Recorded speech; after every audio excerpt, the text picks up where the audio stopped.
ข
ออนุญาตแจ้งประชาสัม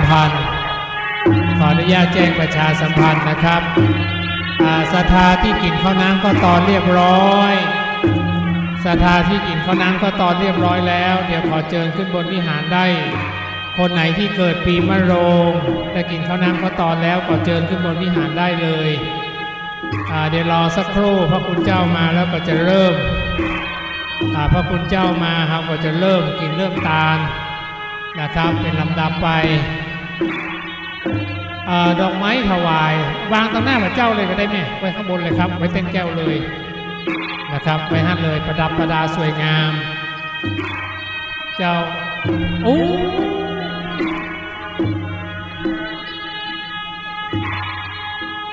แต่เจ้าวันนประเวศคนเกิดปีเถาะ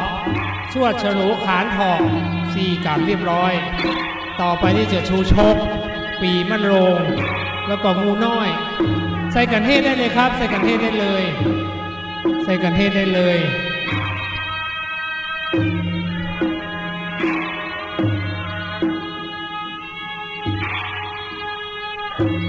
คนใดจะบูชากันเทศขึ้นมาบนวิหารได้เลยนะครับตอนนี้เวลา 11 นาฬิกาตามกำหนดการที่แจ้งไว้ก็จะมีการแสดงพระธรรมเทศนาแล้ววันนี้เราเรทมา1 กันเพราะฉะนั้นการเป็นเชิญพ่อศรัทธาแม่ศรัทธาเลยนะครับที่อยู่บนด้านล่าง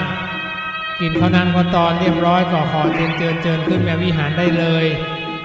สำหรับพ่อศรัทธาแม่ศรัทธาต่อไปนี้ที่ท่านที่เกิดปีมะโรงงูใหญ่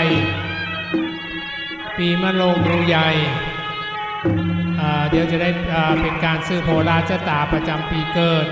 แล้วก็แจ้งกำหนดการเวลาทอดผ้ากฐิน 12:30 จะได้เคลื่อนผ้ากฐินไปตั้งริ้วขบวนและเข้าสู่วัดโรกบุรี 13 นาฬิกาโดยประมาณจะมีพิธีทอดผ้ากฐินประจำปี 2500 นะครับใส่กันเทศเลยเนี่ยใส่เลย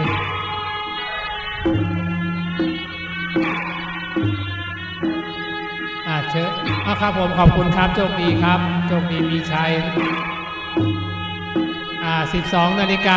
12:30 จะมีพิธีทอดผ้ากฐินจะเคลื่อนผ้ากฐิน 13 นาฬิกาทอดผ้ากฐินเป็นลำดับไปเพราะฉะนั้นทราบเป็นเชิญนะครับคณะศรัทธาศิษยานุศิษย์คณะศรัทธาวัดโลกบุรีทุกท่านนะครับกินข้าวน้ำก็ตอนแล้วก็เชิญได้พักผ่อนตามอัธยาศัยสำหรับคนที่จะร่วมพิธีฟังธรรมเทศมหาชาติเดี๋ยวรอกันสักครู่ในเวลาโอกาสพระคุณเจ้าเดินทางมาถึงก็จะได้เริ่มเข้าสู่พิธีกรรมพิธีการสืบไปเชิญนะครับร่วมด้วยช่วยกันเจ้าหน้าที่ประสานองค์แสดงพระธรรมเทศนาด้วยครูบาเจ้าวัดบ้านมอนมาหรือยังครับถ้ามาแล้วก้าวกระผมขอนอบน้อมกราบนิมนต์ขึ้นสู่ยังวิหารหลวงได้เลย ะกี้ท่านพระครูศิริว่า11 โมงครึ่งตอนนี้จะเที่ยงละ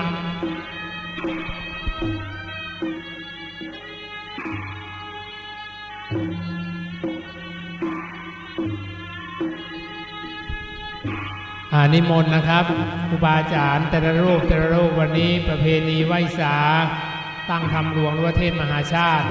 แล้วก็จังฟ้อนนี่อย่าฟ้อนต้อนรับผ้ากฐินเดี๋ยวเตรียมพร้อมนะครับ 12:30 จะได้เคลื่อนผ้ากฐินเข้าสู่อารามวโรมรีเป็นลำดับไปทุกพี่ติดต่อดูแลอย่างก็พระคุณเจ้า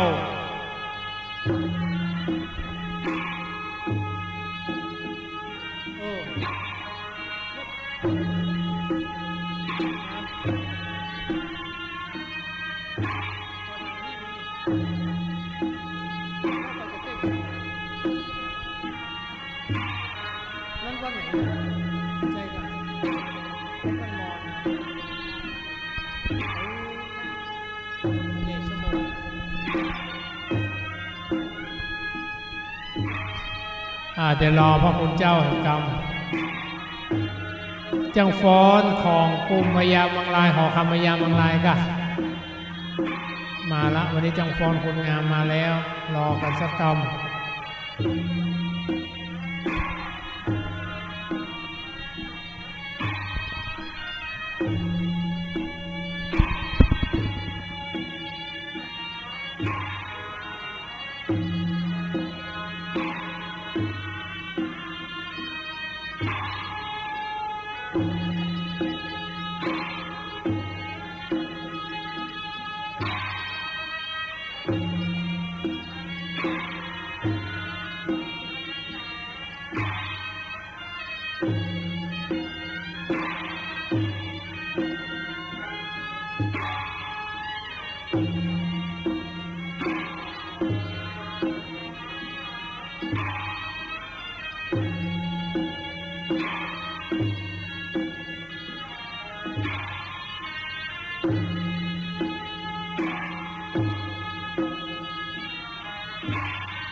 ศรัทธาขออนุญาต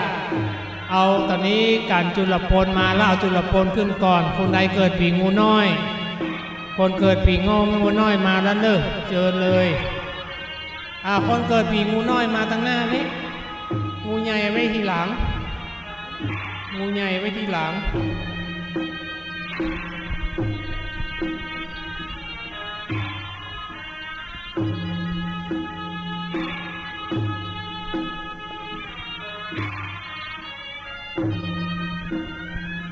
เจอเลยนะครับคนเกิดปีงูเล็กขึ้นมาบนวิหารได้เลยศรัทธาที่เกิดปีงูน้อยศรัทธาที่เกิดปีงูน้อยที่อยู่ต่างบ้านก็ขอนบเรียนเชิญขึ้นมาบนวิหารศรัทธาที่อยู่ต่างบ้านก็เปิดขึ้น 104.50 เมกะเฮิรตซ์ฟังได้ตอนนี้เราจะข้ามไปก่อนจุดชูชกเอาไว้ทีหลัง นะครับเพราะว่าพระคุณเจ้าพระวัชรพลทิติยาโน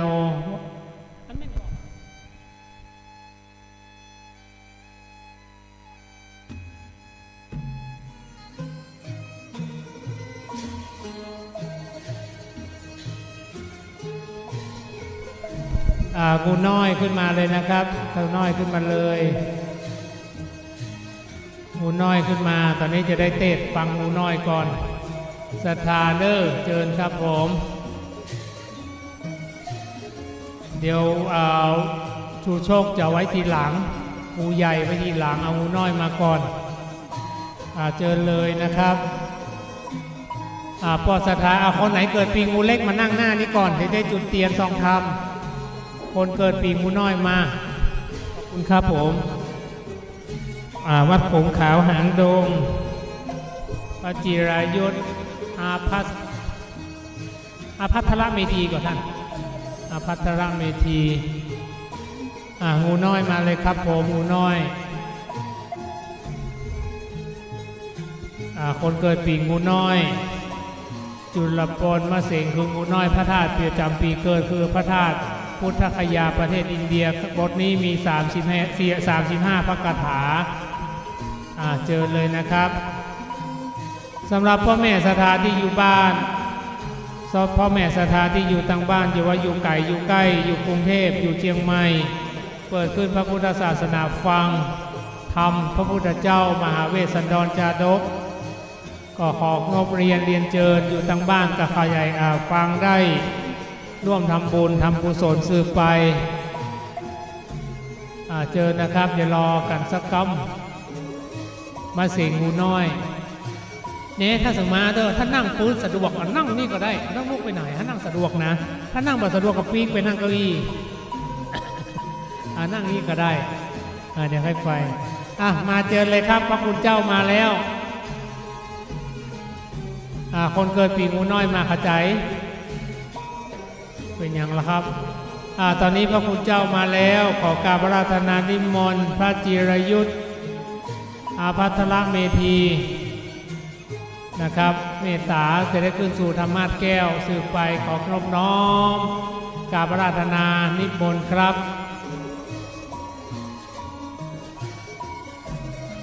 พ่อแม่ศรัทธาที่อยู่ต่างบ้านอยู่ในเมืองตอนนี้เราจะฟังธรรมงูน้อยก่อนศรัทธาที่อยู่ทางบ้านก็ตั้งอกตั้งใจอยู่กรุงเทพอยู่เชียงใหม่อยู่อำเภอต่างๆก็ตั้งใจตอนนี้พระอาจารย์พระจิรายุทธพัทรเมธี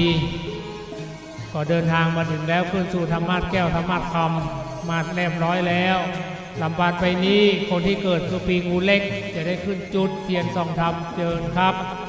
ศรัทธาที่อยู่ทางบ้านคุณแม่ทั้งหลายคุณแม่คนงามวัดโลกบุรีตึงโมดจุดเตียนครับครับผมช่วยกันเลยครับช่วยกันเลยศรัทธาที่อยู่ในบ้านอยู่ต่างวัดอยู่ในอารามฟังธรรมพระพุทธเจ้ามหาเวสสันดรชาดกทุกท่านตั้งใจจุดเตียนซองธรรมบัดนี้เจิญเทวาอารักษ์เสื้อเมืองเสื้อบ้านลูกขาเทวดาอินพรหมยมยักษ์คุณหนักน้ำปรมัยไอส่วนเจ้ามาจุ่มนุมที่อารามวัดโลกบุรีเจ้าหน้าที่ลั่นกองจุ่มนุมเทวดาณบัดนี้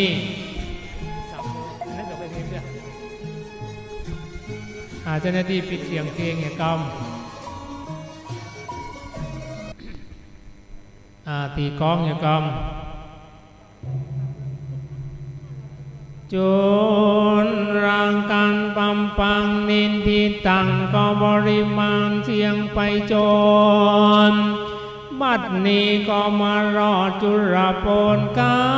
นนาทวนโหงปางเมื่อพามเจตบุญยกมือบอกจีเราต่างตีคนตางย้อมเชื่อกำผ่านไรกำวานแล้วก็ปันขาฟานและน้ำพึ่งใหม่เจนตามนจีต่างไปสู่ยางตีอยู่ของจุนตรสีว่า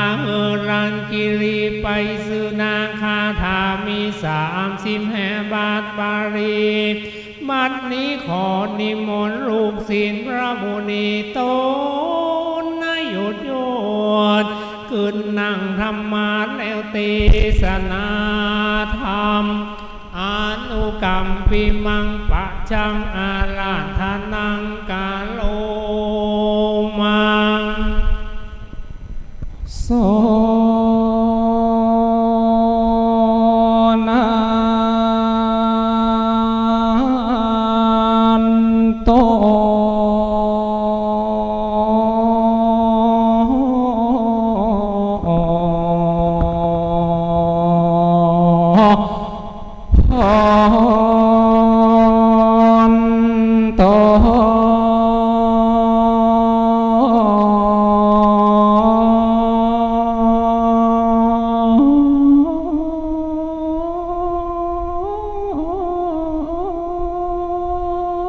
ฟังและจงฟั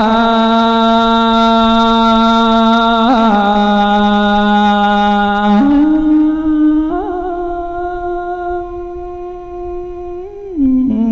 ลาสามณสัทธาและโมลาสัทธาตังลา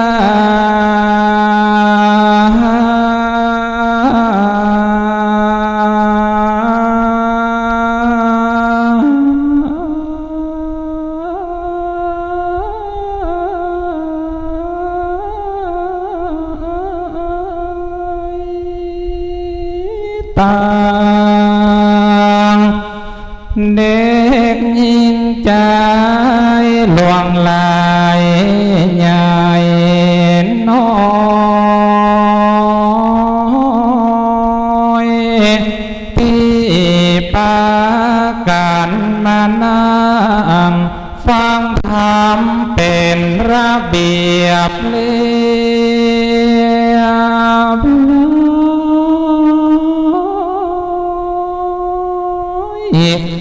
แล้วอดใจเล่าฟังไปแห่ธรรมมอน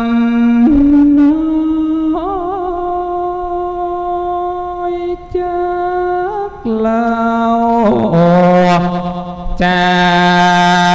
กข้า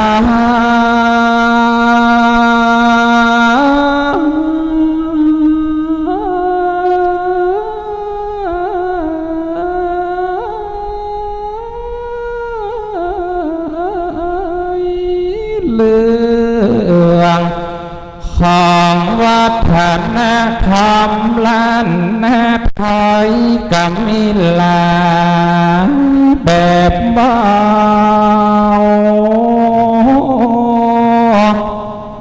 ตามโบราณอาจารย์นักได้สืบทอดการมาการตั้งธรรมหาจาตเวสันดรบางปีก็สวดสืบจะตา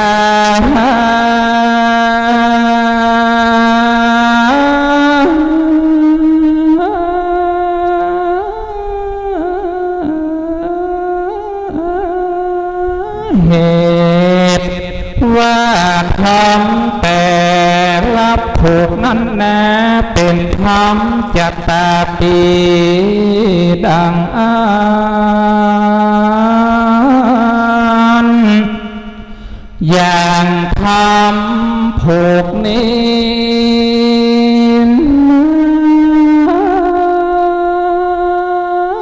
อันอาจารย์เจ้าข้า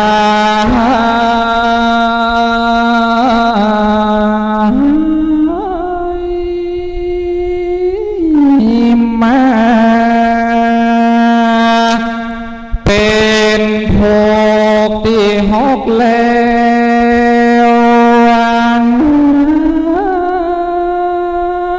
เป็นธรรมเสดจะตา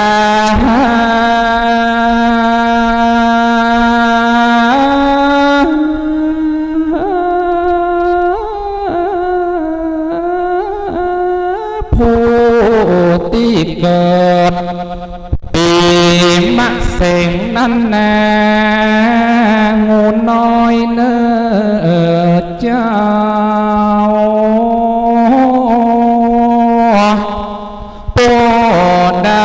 ได้เสิร์ฟจะตานานโอจับอยู่จะเลิศดีจงมีความสุขเพียงโอ้โกตัวโต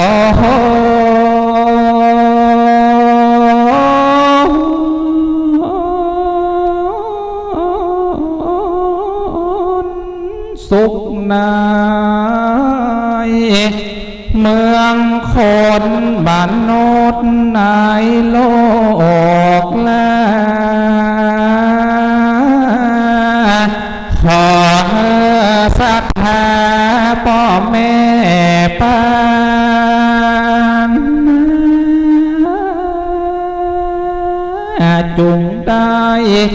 โจกดีคนก็มีโดยวันนั้น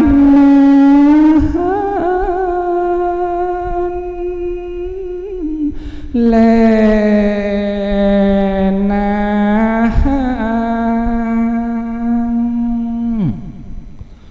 ขอนอบน้อมในพระรัตนตรัยอันมีพระพุทธพระธรรมพระสงฆ์ขอถวายความเคารพไปยังหลวงพ่อท่านพระครูไพบูลย์จิตนิยานุรักษ์ด็อกเตอร์ท่านผู้ช่วยเจ้าอาวาสวัดพระธาตุดอยสุเทพราชวรวิหารประธานสงฆ์แห่งวัดโลกมูลีที่นี่เจริญพรไปยังคณะศรัทธาวัดโลกมูลีตลอดถึงรัฐศรัทธาที่สัญจรมาในวันนี้ก็ดีเก้ากับผมพระจิรายุทธอภัทรเมธีจากสำนักวัดคงขาวห่างดงเชียงใหม่วันนี้ถือว่าเป็นการเทศในเทศกาลการจัดยี่เป่งล้านนาของเฮาเป็นการเทศซึ่งตัวอาตมาภาพก็ได้รับนิมนต์แบบเขาเรียกว่าสายฟ้าฟาดแบบรวดเร็วเมื่อแต่เจ้านอนในท่านพระครูท่านปลัดธีรวัตรท่านครูบาฟุกถือว่าเป็นเมตตาธรรมอย่างหนึ่งที่บันปีเมืองน้องก็ยังถือว่าบ่ลืมกันเพราะฉะนั้นก็ถือว่าเป็นเมตตาที่ดีได้มาเทศวัดโลกบุรีนะแห่งปีหนึ่งเพราะฉะนั้นวันนี้จะได้มาเทศนาธรรมเพื่อศรัทธาญาติโยมได้รับได้ฟังกันการสืบชะตาเนื่องในช่วงนี้เป็นช่วงของสถานการณ์เนาะโรคโควิด -19 เพราะนั้นทุกสิ่งทุกอย่างเราจะต้องทำด้วยความระมัดระวังทำด้วยให้มันกระทัดรัดกระชับเวลาคือที่สุดเราต้องคำนึงถึงความปลอดภัยในแต่ละวัดละว่าเพราะฉะนั้นเจริญพรญาติโยมทุกคนจะได้รับฟังเนื้อธรรมมหาจาตุเป็นลำดับต่อไปนะโม ตัสสะภะคะวะโตอะระหะโตสัมมาสัมพุทธัสสะเฮวังเจตาปุนโตพระมานังปุนจินตัวปันทายาสันทายาทุโนตุมบันเจวาปังกามิงคาสันตินจาทันตัวมังเค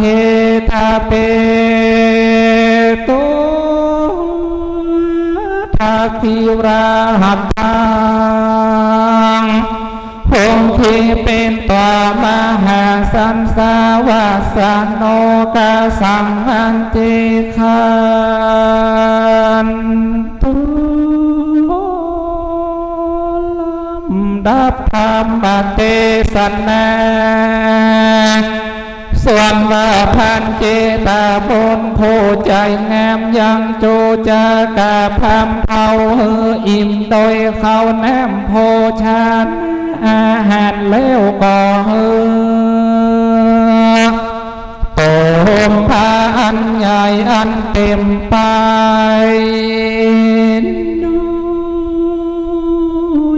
น้ำเพิ่งขาสายเนื้อสุกแห้งใสบ่อเศร้าเพื่อจะเป็นเขาใต้เขาทงพันเมื่อจงใจกว้างจังบอกตีอยู่พระเจ้าแจ้งกราสาทลาก่อนยกมือขวาไกวกว่าจีวาวาดแก่ชินภามจังบอกยังสารลางามก่อกลางแห่งพระเจ้าจ้างเวสสันดรก็กล่าวยังอาทิก่อนตั้งต่อไว้นารอราชมาคาก็กล่าวว่าดุลามหาพรามผู้บอกหัวคำตันธรรมจุงมานีโกจังกล่าวจี้หือรู้ที่อาสาลมเขานั้นกลมงามเลิศแล้วเตรียมย่อมไปโดยโมแก้วและหินพาเจอว่าเขาคันทะมาธนาพระญาเวสสันตรเจ้าแจ้งอยู่เสพสร้างกระทำพรโดยเมียตนเลิศแล้วกำต่างสองแก้วอุดมในอาสาลมบดตีได้ตันจุงปายเข้ากว่าตามต่างมีเตอเอเตสาปุนาอานวานนกต่างงามเรียงเสียงก้องเสียงมีก้องมัวมันเขามีหัวใจจงเจือนหนักกว่าหมื่นหลายแสนจุแดนจุดาวจะปลายเป้าและปลายตามีเสียงหวานใจจะเหมือนดังเสียงขับตีแห่งนางฟ้านอยู่แหล่งลาจือว่านันทาวาอุทยานนั่นแลดูลาตันพามหันว่าป่าไม้ที่นั่นดวงงามมาสาย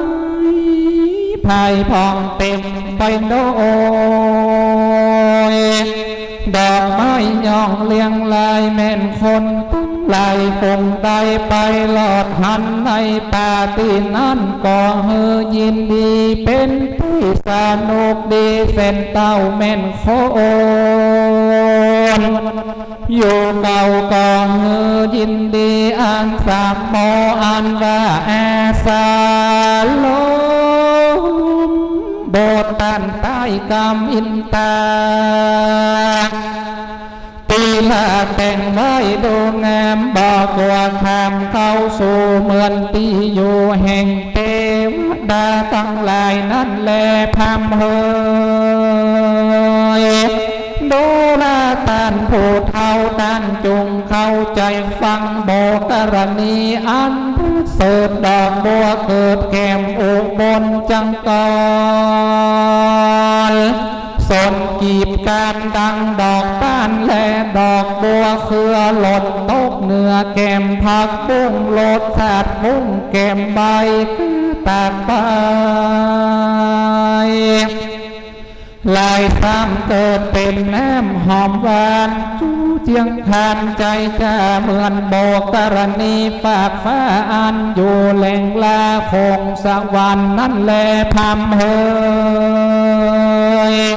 พระเมดุลาการทำเอากูจังเก่าที่อยู่เจ้าอุบลคืออาสาลมเจ้าแจ้งอันอยู่นายปากแหว่งพระนมไพเรือลายไปตัวขอกเด่นดาวขอกหิมว่าลมจอยไปจอยมาบ่อไล่ปัดแต่ไปใต้ทักษิณาปัดเลี้ยวไปหอนปาจีมาซื้อส่องปัดเข้าป่องต่างตางสากุณาอันนกตังลายมวลมากอยู่หันหากลายพักการร้องคันขันเสียงมวลมาพร้อมส่วนสาลาเขาเกิดมาสองขาลาบก็เกิดมาจากต้องสากุณาและเกิดมาในไข่ตัวน้อยใหญ่สามเบอกันเขาเกิดมามีวันลายลาเป็นดังตันหากได้หันมาปากันทลาเกิดก็แล้วลองท่องซึ่งกันโมหันตีก็จมชื่นยินดีสาสู่กรรมโดยนกผู้ตัวเป็นผัวเป็นเมียร้องเสียงเสียสวากองตัวป่าตั้งมวลและพรามเฮยพรามเมดุลาตันพรามอันว่าพระญาเวสันตาลาแกนทายอยู่ป่าไม้แดนใดตั้งทำไปก็หากจังหันบ่อยากตันจงเข้าไปสู่ป่าดงตันตั้งก่อทะลงพันวิเศษผู้เก่าเกตเป็นละเสเธอขอลีเกี่ยวใดยังลงไม่เป็นเครื่องปูจาจำมาว่าสีตันก่อนุ่งดังเสือลายสุนสีนอนเหนือตีตารณีท่านก่อนยออัญชลีนามัสสาการตามโบราณบอกสาวตัวคำเจ้าหากเป็นว่าแห่งเจ้าฤาษีตั้งหลายนั่นแลอันว่าที่อยู่เวสันตราตนนันไซอันพานเจตาบูดบอกไว้ดูงามส่วนจูจากาพามนันไซมันก็ได้ยินกรรมแห่งพานเจตาบูดนำออกกล่าวถอยบอกหนตั้งไปมันก็มีใจอันสลาบเพลินทำใบบาปจังปาสลายยังกรรมอันเปิงใจใจตึงกล่าวไว้ว่าดูแลเจ้าพันใจต่อเจ้าใจมอลันโกส่วนว่าเขาสะตูลายดวงใหญ่แนมพึ่งใส่จุอันว่านางใจวานตวนทีแป่งเฮอปีปามา มีตังเขาหนมแดงแงและเขาก้อนแหนมอ้อยหวานขึ้นจ้อยเทียงจีนเป็นของกินแห่งคนเท่าปูก่อจากไว้แก่เจ้าโอ้ใจกว้างทางบอกคนต่างแก่ผู้เท่าปูก่อหูแห่งเจ้าอยู่เหนือหัวและลานเฮยตั้งสุตวาเจตาพุทโตท่านเจตาบุตรได้ยินพามกล่าวไว้ว่าจะใจทำหามันต่อกล่าวกำเจ้าว่าสนองต่อกล่าวขอบคำพานต้านจงเร็วปันเตียวกาเตียวไผ่ละดงไกส่วนของกินอันตึงใจปอแป่งต้านหากแบ่งไว้เฮือตนโกคือเข้าสาตูก้อนสาตูย้อยจืนได้ก้อยเล่งมามีตั้งเข้าหนมแดงงาข่าวก้อนน้ำอ้อยหวานจืนจ้อยถนัดใจกูก็บอกเอาในทงตันท้ายจึงได้แก่ตันผู้เดียวอันจักเตียวไปหน้าเข้าสู่ป่าไม้ทางไกลนั่นแหละพระเมตุลาตันธรรมอันว่าหนทางเดินตามบ่ได้ไต่ตินเดียวพูนจังเตียวเข้าสู่ตีเต้าอยู่เป็ดจีเป็นหนทางดีพันลอดเกี่ยวซ้ำสอดกิลีลานยินดีจึงได้บอกแม่นปู่เจ้าจังออกมาจากศาลาตันตาผ่านด่านดาวดงเขียวหนตางก็เส้นเดียวเจอดังเลปาการมีเจ้าราศีอยู่เสพสร้างกลางป่ากลางดงลีชื่อว่าอาจุตร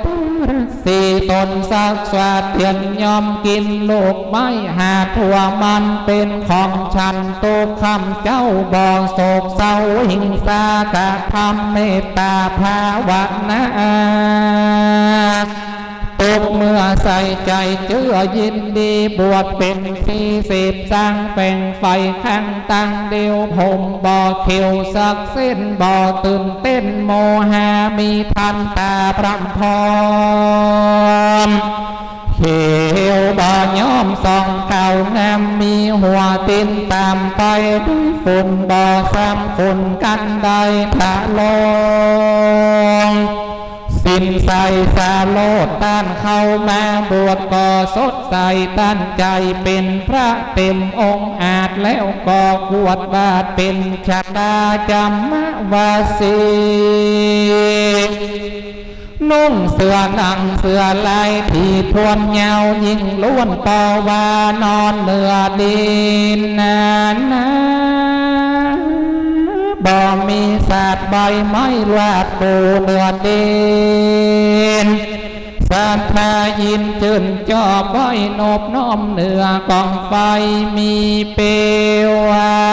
สายเรื่องหลากอันนี้ก็หากเป็นวัดแห่งเจ้าราศีตั้งหลายโดลาตันพามจุงคอยเข้าไปข้าโคตรต่างเขตโคตรเข้าสู่ที่อยู่ตาองค์กะงามแล้วจุงทำผูกสาลอกเด่นดาวขอบมาคาส่วนว่าเจ้าราศีตนนั้นไซจังบอกกล่าวไว้แก่ตันพามส่วนจูจากาพานผู้เฒ่าแก่จัดเจือแต่พงพรามได้ยินกำใส่งามอันพรานบอกกล่าวที่อยู่เต้ากระสันทะลาตาทากินังกาโตมันก็ทำเวทวัดเป็นปาทากสินใจยินดีจมจื่นนบน้อมยืนอันจะลี เจ้าราศีตนวิเศษองค์อาจบุญกว้างอยู่เสพสร้างแดนใดได้ยินกรรมมาก็เข้าไปตีนั่นแหละก็มีโดยพากันดังกล่าวมา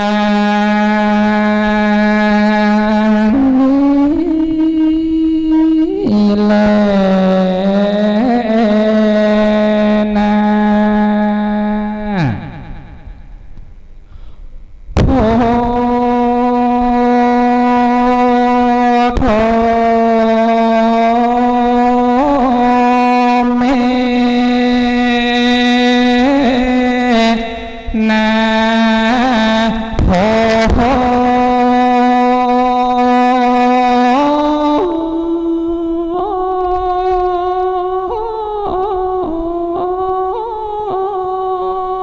ขอ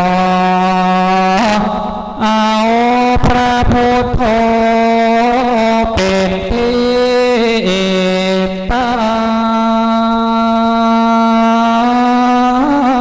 งกับตังพระธรรมพระ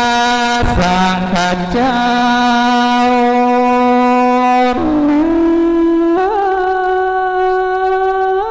เป็นสารณะก่อนสิ่งนะ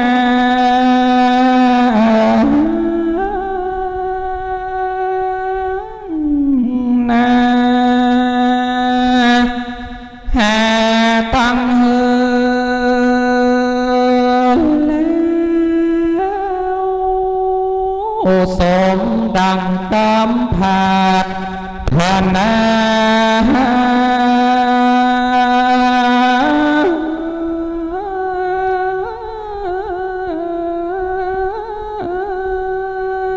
แก่โมลสัทธายิ่งใจดมเท้าตีตากันมานั่งฟังธรรมในวันนี้แล้ว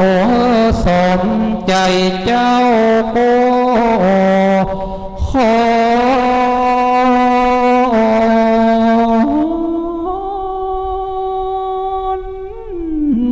อแม่นางฟังธรรมโพกนี้จงได้โกศ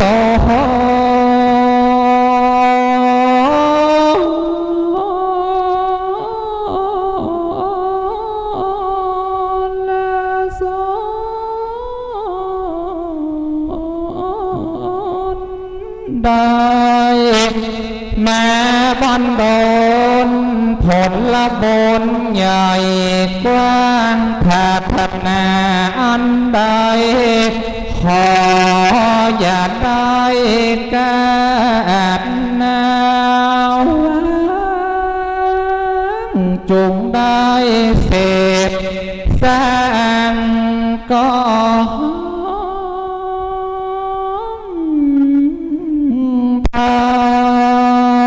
นอย่ามี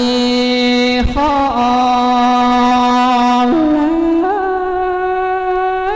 บาปเวรเป็นกรรม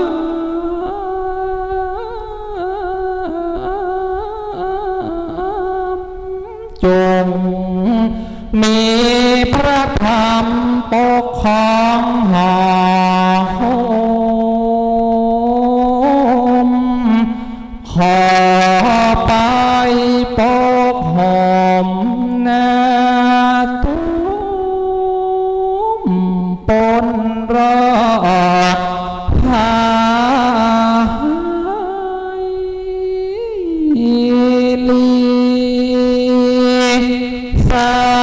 ภาคอน เทวดา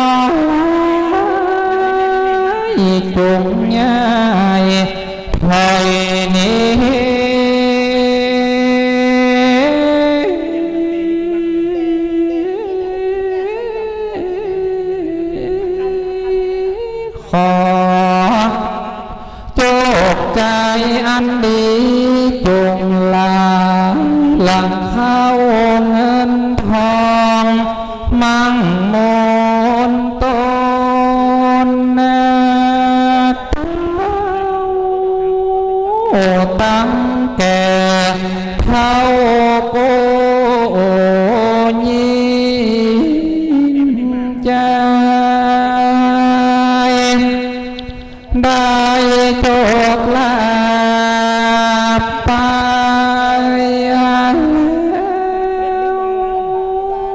บ่ได้มองเงา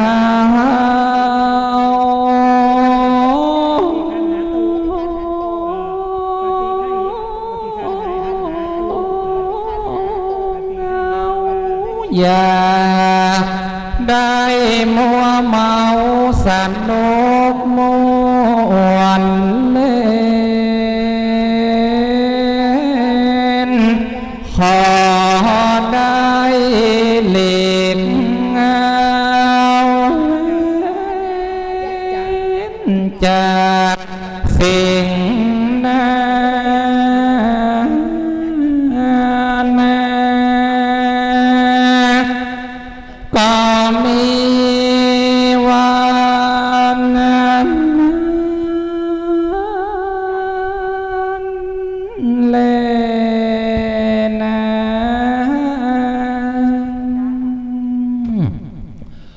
โจลาวันนาวันนานาตังติญาอันเก่าห้องจูลโปหันพระดำพระดาไปคาถาวัดดอย35พระคาถานิติตาก็บังคมสมเลสเดสาธุสาธุสาธุจุลปนหูน้อยมาเสงพระจิรยุทธเมตตาแสดงธรรมมรมวลเรียบร้อยคนใดเกิดปีงูน้อยออกมาตั้งหน้าเลยครับรีบเลยนะครับเพราะเวลากระชั้นชิดศรัทธาที่อยู่ต่างบ้านครับฟังคลื่น 104.50 เมกะเฮิรตซ์งูน้อยเพื่อว่าถึงตัวน้อยแต่ปัลมีนักคุณงูน้อยปีนี้เพื่อว่าจะโชคดีมีใจทำสิ่งใดจะประสบความสำเร็จอาจจะทุกข์ยากข้องด้วยโรคโควิดก็บาละเพราะฉะนั้นคนที่เกิดงูน้อยออกมาเลยครับเพื่อความรวดเร็วคนเกิดปีงูน้อยศรัทธาที่อยู่ทางบ้านเลยเนอะศรัทธาที่อยู่ทางบ้านบ่ต้องมาอยู่ที่บ้านฮะเดี๋ยวบอกศรัทธาอยู่ทางบ้านมาเนอะมาได้ฟังคลื่นแล้วก็ตั้งใจส่งกระแสจิตมางูน้อยเอามาเลยจ้ะงูน้อยเจ้างูน้อยมาทางหน้างูน้อยท่านเอกวิสิทธิ์ท่านของงูน้อยนึกศาสตร์เชิญครับท่านผู้พันปีหน้าจะเป็นพันตรีพลตรีล่ะขึ้นพลตรีเจิญเลยครับแม่คนงามๆทุกท่านเจิญครับถ่ายทอดตัวออกวิทยุโทรทัศน์มาครับผมพร้อมแล้วยกขึ้นประเคนครับตั้งใจช่วยกันคนงามๆศรัทธาที่อยู่บ้านก็ตั้งใจเลิกยกขึ้นประเคนทางบนเลยครับผมผ้าห่มตัวประเคนตัวศรัทธาลุกเลยครับลุกเลยช่วยกันลุกเลยเพื่อความรวดเร็วศรัทธาลุกเลยหายพระผมด้วยสาธุสาธุสาธุประเคนเรียบร้อยปีกประเคนเรียบร้อยยางประเคนสาธุแล้วก็ปีกไปที่เก่าเจ้าหลังจากนั้นปีกนับปอนเนอร์ศรัทธาฮับปอนครับผมเพื่อความรวดเร็วเดอฮับพรเดอยะถาวริวหาปุราปริปุเรนติสาครังเอวะเมวะอิโตทินังเปทานังอุปกปปติอิจิตังปฏิตังตุมหังคิมปะเมวะ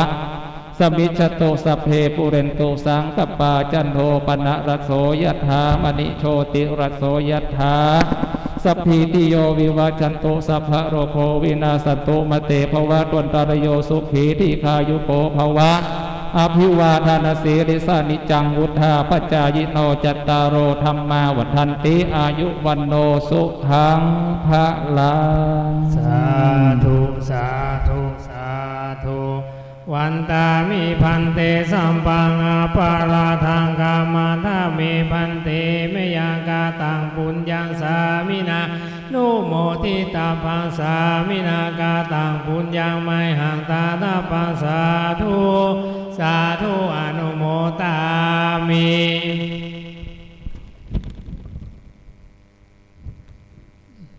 สาธุสาธุสาธุลำดับนี้ไปคนที่เกิดปีมะโรงงูใหญ่ย้อนแถมกล่าวเรื่องนี้งูใหญ่ตะกี้งูน้อยงูน้อยไปก่อนเอางูใหญ่มามะโรงคนเกิดปีงูน้อยงูใหญ่จะรอสักกรรมบอกเจ้าหน้าที่มาเปลี่ยนเทียนชนวนเทียนส่องธรรมเลยครับเพื่อความรวดเร็วเจ้าหน้าที่คนเกิดปีงูใหญ่มานั่งหน้านี้เลยครับจะได้จุดเทียนส่องธรรมคนเกิดปีงูใหญ่พระอธิการรัตติพงศ์มหาคัมภีรวังโสวัดบ้านมอนเสียงใหญ่เจอเลยนะครับเจอเลยปัจจัยตัวเก็บออกเลยปัจจัยทางบนเอาเทียนทองธรรมนี้เดี๋ยวเอาเทียนด้านหลังท่านเดี๋ยวเจ้าหน้าที่ทางวัดเอาเทียนทองธรรมมากำเจ้าหน้าที่ทางวัดเจ้าหน้าที่ของทางวัดเตรียมเทียนทองธรรมอันนั้นอาจารย์ใช่ศรัทธาวันนี้อาจจะขุกคักข้องเพราะว่าเรามีหลายงานในวันเดียว 3-4 งานซ้อนกันคนเกิดปีมะโรงงูใหญ่ปีมะโรงงูใหญ่เพื่อนทำนายไว้ในปีนี้ปีหน้าปีนี้คุกคักข้องเรื่องการเงินการคำการทำมาค้าขายปีนี้ดีพ่องบ่ดีพ่องแต่ปีหน้าจะเจริญรุ่งเรืองรุ่งโรจน์เริ่มดีขึ้นเพราะฉะนั้นคนเปิดปีมะโรงงูใหญ่มาเลยครับเข้ามานั่งทั้งเพศเอาการเทศเอาอย่างเราสวยดอกพานลงมาครับผมจะได้ใส่ปัจจัยช่วยกันวันนี้ฮานุสาก็ช่วยกันใส่ตะไดก็ได้5 บาท 10 บาทคนใส่แล้วมันเป็นยังใส่แล้วมันเป็นยังบางคนไม่ได้ใส่เสื้อก็เจิญผ้าเดียวกันครับเดี๋ยวเจ้าหน้าที่จัดคือลำดับนี้ไปคนเกิดปีมะโรงงูใหญ่อยู่ตั้งหน้าตั้งใจเด้อนบน้อมพุทโธธัมโมสังโฆพุทโธเกิดธัมโมเกิดสังโฆเกิดจุดเทียนส่องธรรมเลยครับผมจุดเทียนส่องธรรมเลย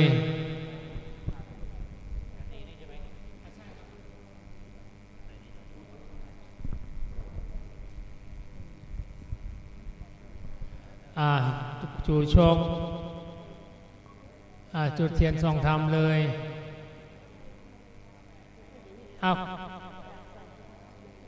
คุณแม่ลุกหมดเลยครับผมลุกเลยลุกเลยเดี๋ยวก็ใส่เอาวางจุดเทียนส่องธรรมก่อนจุดเทียนส่องธรรมก่อนครับผมจุดเทียนส่องธรรมก่อน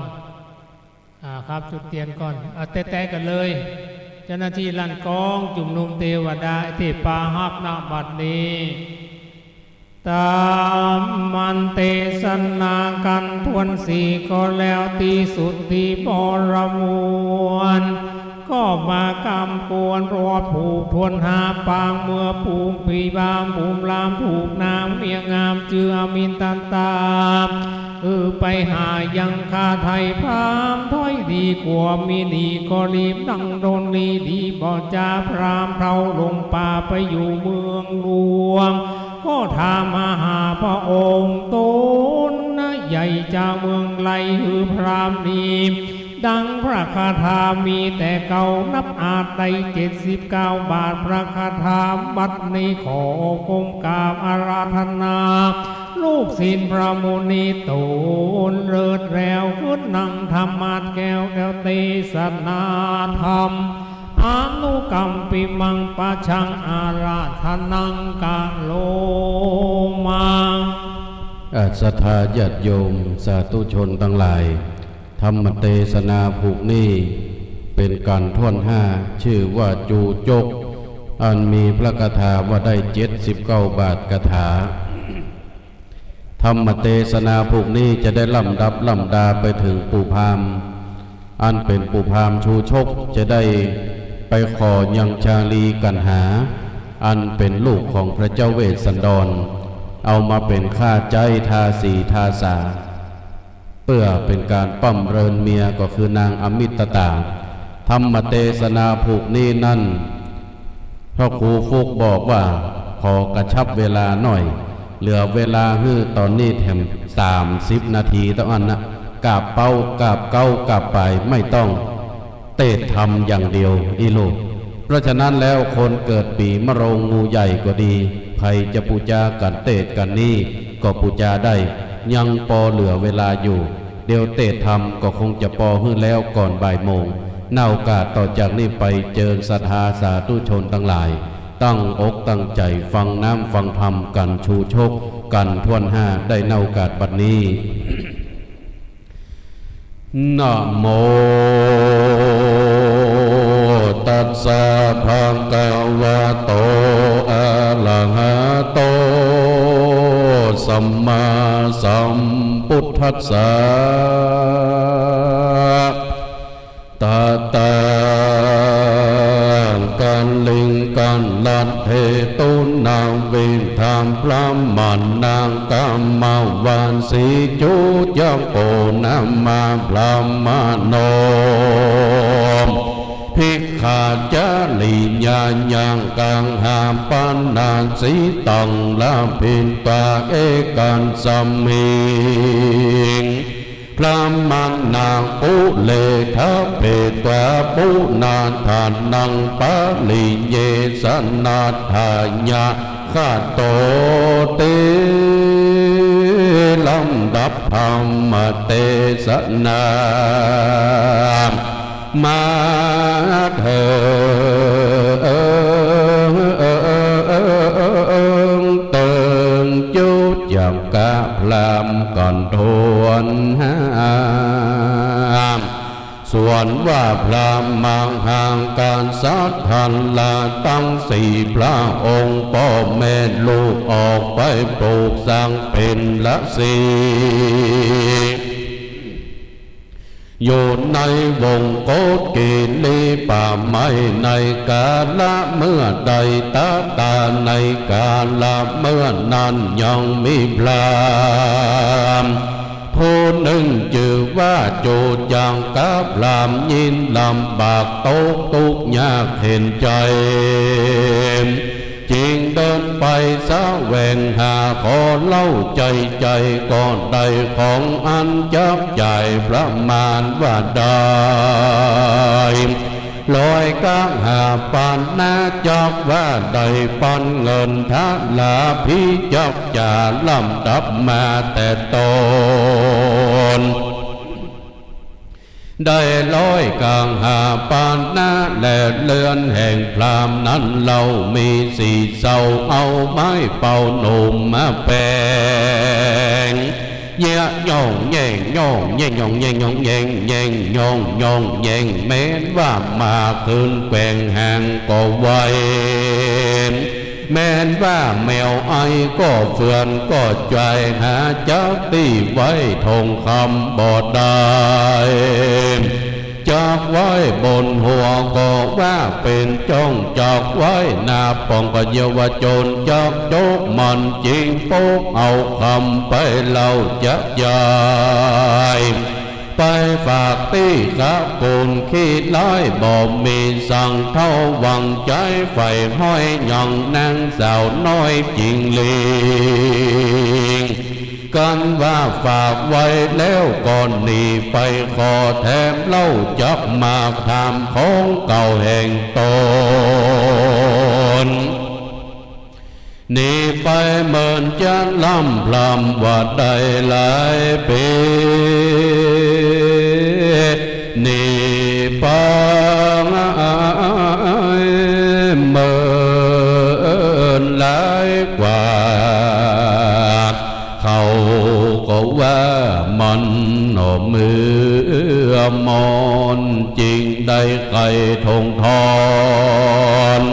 เอาคำออกใจเท่าใส่ไหลคืนมาเยี่ยทำหาจะจดจะจัดเหมือนจับตื่นจัดเด็กเอาเมื่อนานข้าวปูนพรามปล่อยไหลบอกมีสังใจคำพาม เต้ามีลูกหญิงเดียวงามจ้าจรชื่อว่านางเนื้ออ่อนอามีตาตาจริงจอกดาขายกว่าเป็นกาณีคำพรามจูดยองตาพรามจริงเล่าลมนางงามหนุ่มน้อยว่าเจ้าแม่น้อยอามีตาตาปู่จอกเอาเจ้าเมื่อไว้แต่นตัวขานางกอดเตี้ยงว่าจอกได้แต่นครอบครัวทุกจองปู่จับย่องเอาไว้เป็นลานนางอามีตาตาจริงขานว่าดีแลปู่เอ๋ยเมื่อนอนจูจังกับลามก็เอานางงามหนุ่มน้อยเมื่ออิงอ้อยใจสอนรอยเลื่อนมันตีนั้นนาน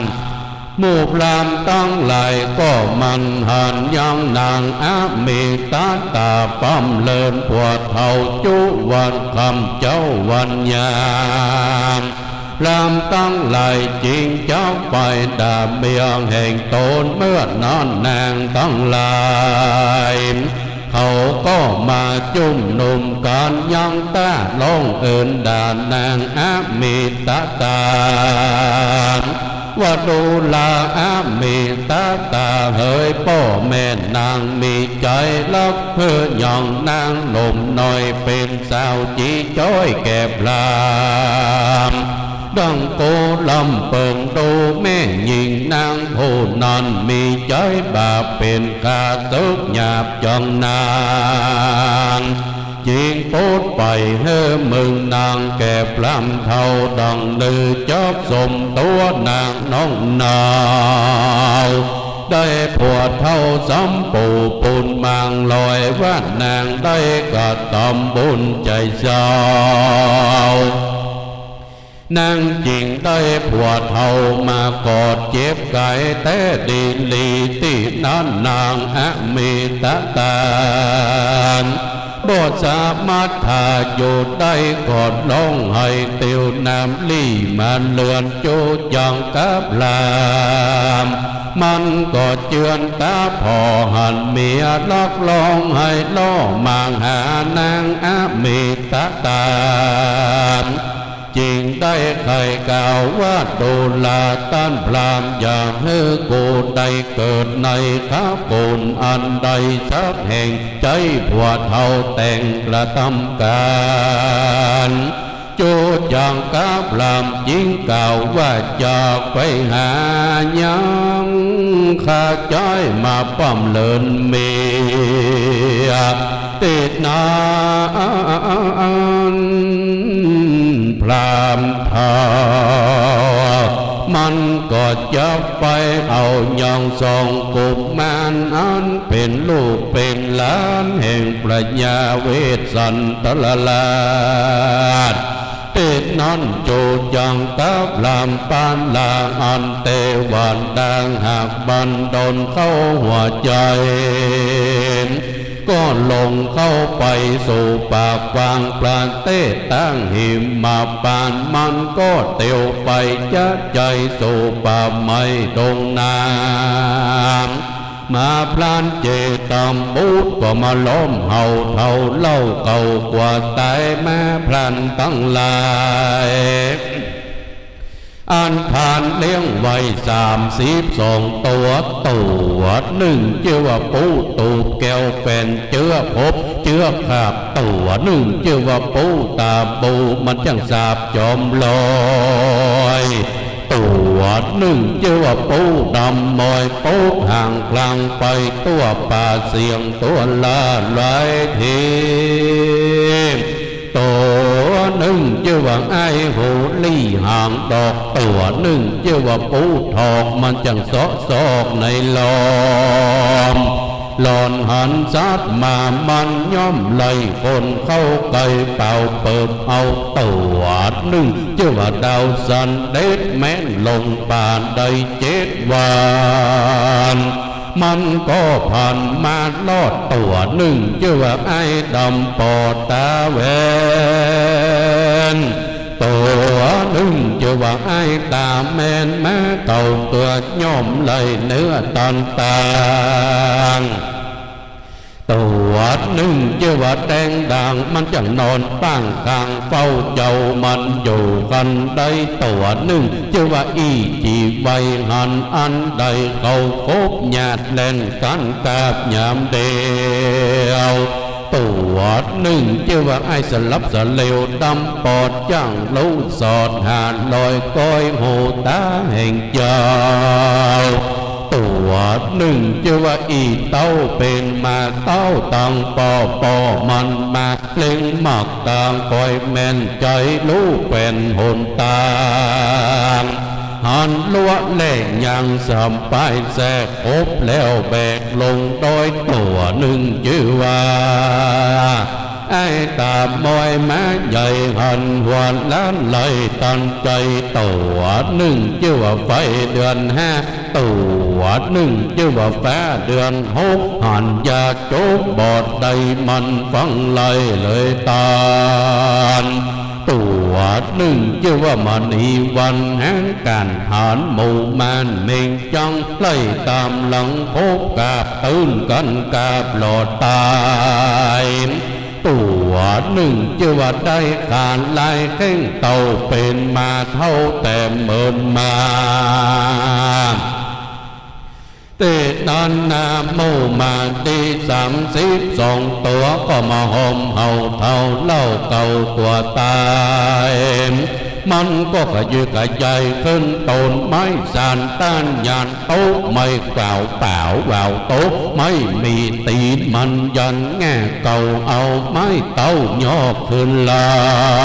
งส่วนว่าพลานเจตามบูดเป็นพลานเนื้อเกิดเป็นเชื้อพลานมามันไปลาป่าเดินดงได้ยินเสียงพรามลงห้องให้ลวดเทินหน้าไม้ติดปืนไปยืนอยู่ตอนน้ำด่าว่าจองข้ายิงพรามเมื่อนานพรามผีเพศเก่าตอบยังเจตามบูดว่าดูลาพลานเฮยใครยิงเท่าห่วงงูจุงฟังข้าปูจองเก่าตามข่าวอันมีมาพระราชาต้นโปอันอยู่บ้านเวียงใจได้ข้ามาลาธานายังพระตนลูกเฮือเมื่อปลูกสร้างสะเวยเมืองเธอยอดเหลืองดังเก่าเป็นเต้าเหล่าสองตีเพราะมีใจหมายที่ลักโลกมีใจโภกสิเนหายังนัดตาลานดับยิงกำตั้งสอมไปมิ่งมาทีพลายญาจัลีสันใจต้นปูอยู่บ่อนใดขึ้นตึงหานจริงใจข้ามาลาทานแน่ตั้งสุตวาพลานเจตามบุตรก็มีใจจมชื่นยินดีมีกำห้ำเปิงว่าพรามเท่านี้บ่โหดจอกเป็นประโยชน์แต่นับนานมันก็ผูกมัดมาตั้งหลายไว้ในป่าไม้ไพรนาก็เรียบพราม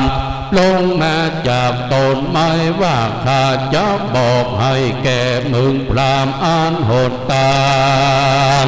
จากไปสู่พระแก้วโกปานหน้าศาลาอ่านอินตาพิลาหากเนรมิตไว้ตันจับไต่เต่าเข้าไปสู่เจ้าละสีก็มีโดยพระกา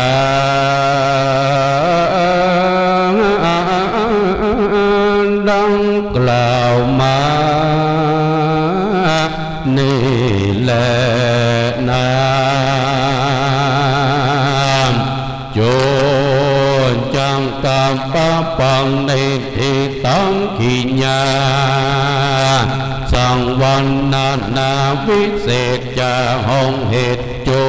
ยังกักกันทวนหาอันปลานดามปลานดามไปตัวยกะถาว่าได้79 บาทกะถาก็บังกรมสมเลศเสด็จ สาธุสาธุสาธุ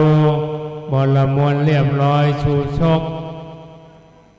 79 พระคาถาปีมะโรงเอาศรัทธาเกิดปีมะโรงออกมาเลยครับเรียนเชิญเพื่อความรวดเร็วคนเกิดปีมะโรงงูใหญ่เชิญครับพ่อแม่ศรัทธาที่อยู่ทางบ้านตัวเองคนที่เหยื่อปีมะโรงก็ตั้งใจทรงกระแสจิตตั้งใจมาศรัทธาที่อยู่ในวัดก็เจอเน้อตั้งอกตั้งใจนบน้อมเอาขึ้นประเคนผ้าเหลืองก่อนผ้าห่มก่อนผ้าห่มก่อนขึ้นไปเลยครับยกเลยประจงปัจจัยช่วยกันด้านบนแตะเอาศรัทธาพนมมือขึ้นสาธุสาธุสาธุสาธุปิกมาที่เก่าหยาดน้ำเด้อศรัทธาอยู่บ้านก็ตั้งใจนิมนต์พระคุณเจ้าครับผมยะถาวาริวหาปุลาปริปุเรนติสาคลังเอวะเมวะอิโตตินังเปตานังอุปกปติอิจิตังปฏิตังตุมหังคิปะเมวัสมิจันตุสเปปุเรนตุสังกปาจันโทปนรโสยะถามณิโชติละโสยะถาสัพปีติโยวิวัจจันตุสัพพโรโกวินาสตุมาเตภวัตวันตรโยสุขีตีกายุโกภวะอภิวาทนาสีริสนิจังวุฒาปัจจายิโนจัตตารโรธรรมาวัฏันติอายุวันโนสุขังปะลังสาธุสาธุสาธุวันตามิพันเตสัมปังอาปาราทังกามาทามิพันเตมยังกาตังปุญญังสามินานุโมทิตังปังสามินากาตังบุญยังไม่หังตาตาปังสาธุสาธุอนุโมจัตตาโลธรรมาวัฏันติอายุวันโนสุขังปะลังสาธุสาธุสาธุขออวยพรนะครับคนที่เกิดปีมะโรงงูใหญ่ตั้งแต่นี้ต่อไปทุกโศกโรคภัยไข้เจ็บขอให้มันลายออกไปให้หมดทั้งสิ้นบุญใดกุศลใดเกิดขึ้นก็ขอให้เกิดเป็นบุญเป็นกุศลกับคนปีมะโรงตั้งแต่เจ้าชวดฉลูขานเพาะมะโรงมะสิงมะเมียมะแม่วกละกาจอกุลจนถึงค่ำนี้ก็ขอให้ได้เป็นเตจาบารมีเกิดขึ้นนะครับผมขณะนี้เวลาประมาณ 13 นาฬิกาขบวนตั้งผ้ากฐินนะด้านนอกอารามวัดโลกโมลีเดชเมืองเจียงใหม่อัญเชิญผ้ากฐินและบริวารขณะนี้ปีนี้ 2564 เอกโศกตรงกับจุลศักราช 1383 กิตศักราช 2040 ล่วงนะครับมาถึงวันนี้ขึ้น 15 ค่ำเดือนยี่เหนือเดือน 12 ใต้การทอดผ้ากฐินประจำปีณอารามวัดโลกโมลีเดชเมืองหัวเมืองเจียงใหม่ราชธานีประธานในพิธีในการทอดวันนี้ในการนำของคุณแม่ทัศนันศรีคำมากวินพร้อมด้วยคณะ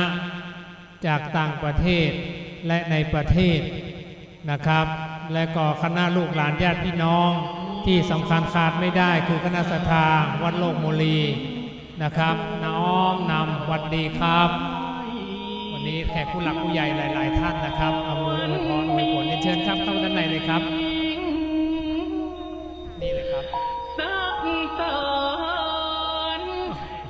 ได้ครับเชิญครับ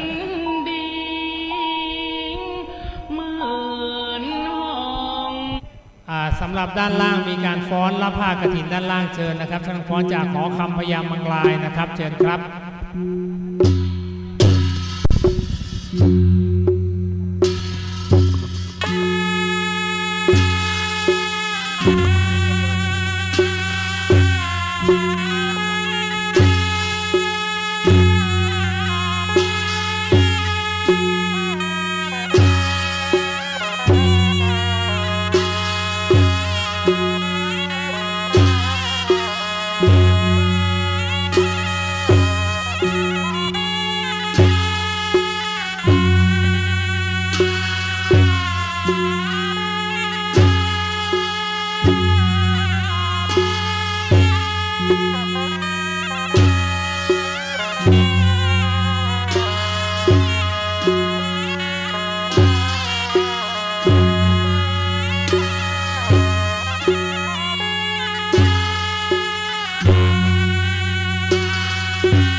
ด้านบนวิหารขอกราบราชทานนิมนต์พระคุณเจ้าจำพรรษาในอารามวัดโลกบุรีทุกรูปนะครับพระคุณเจ้าสามเณรที่จะพันทักษาในวัดโลกบุรีทุกรูปครับ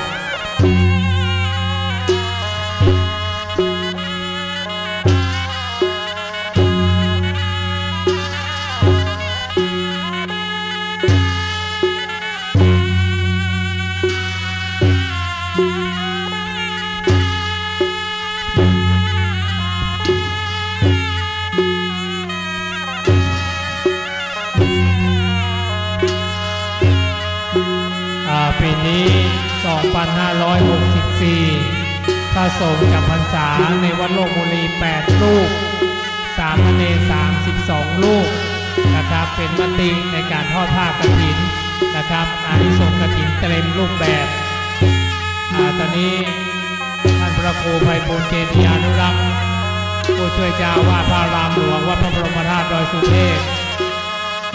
ประธานสงฆ์วัดโลกบุรีก่อขึ้นวิหารหลวงคณะช่างฟ้อนจากหลวงพ่อคำพยามังลายในการอุปถัมภ์ของพระเดชพระคุณหลวงพ่อท่านเจ้าคุณพระธรรมเสนาบดีเจ้าวาดพระธาตุดอยสุเทพอุปถัมภ์วันนี้กับฟ้อนนางฟ้านางสวรรค์ฟ้อนให้การต้อนรับผ้ากฐินท่านพระครูไพบูลย์ว่าขึ้นไปบนเจดีย์1 รอบบนเจดีย์เนาะบนเจดีย์1 รอบ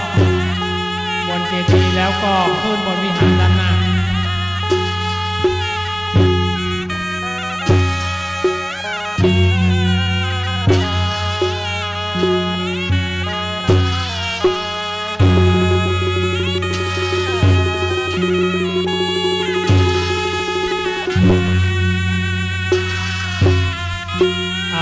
ศรัทธาเชิญนะครับศรัทธาเชิญ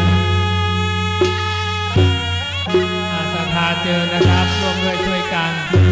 ท่านที่เดินทางมาแล้วขออนุญาตนะครับ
เป็นภาพประวัติศาสตร์จริงๆวัดโลกบุรีเวลามีงานนี้ทุกอย่างอลังการ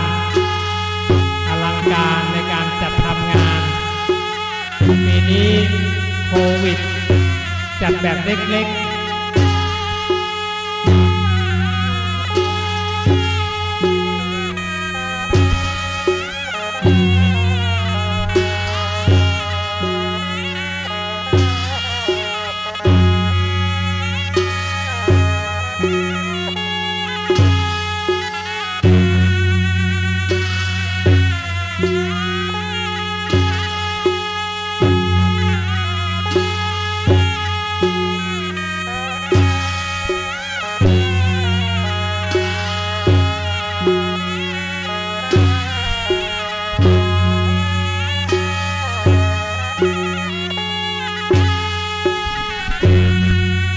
ขออนุญาตประชาสัมพันธ์ปีนี้เป็นปีการทอดผ้ากฐิน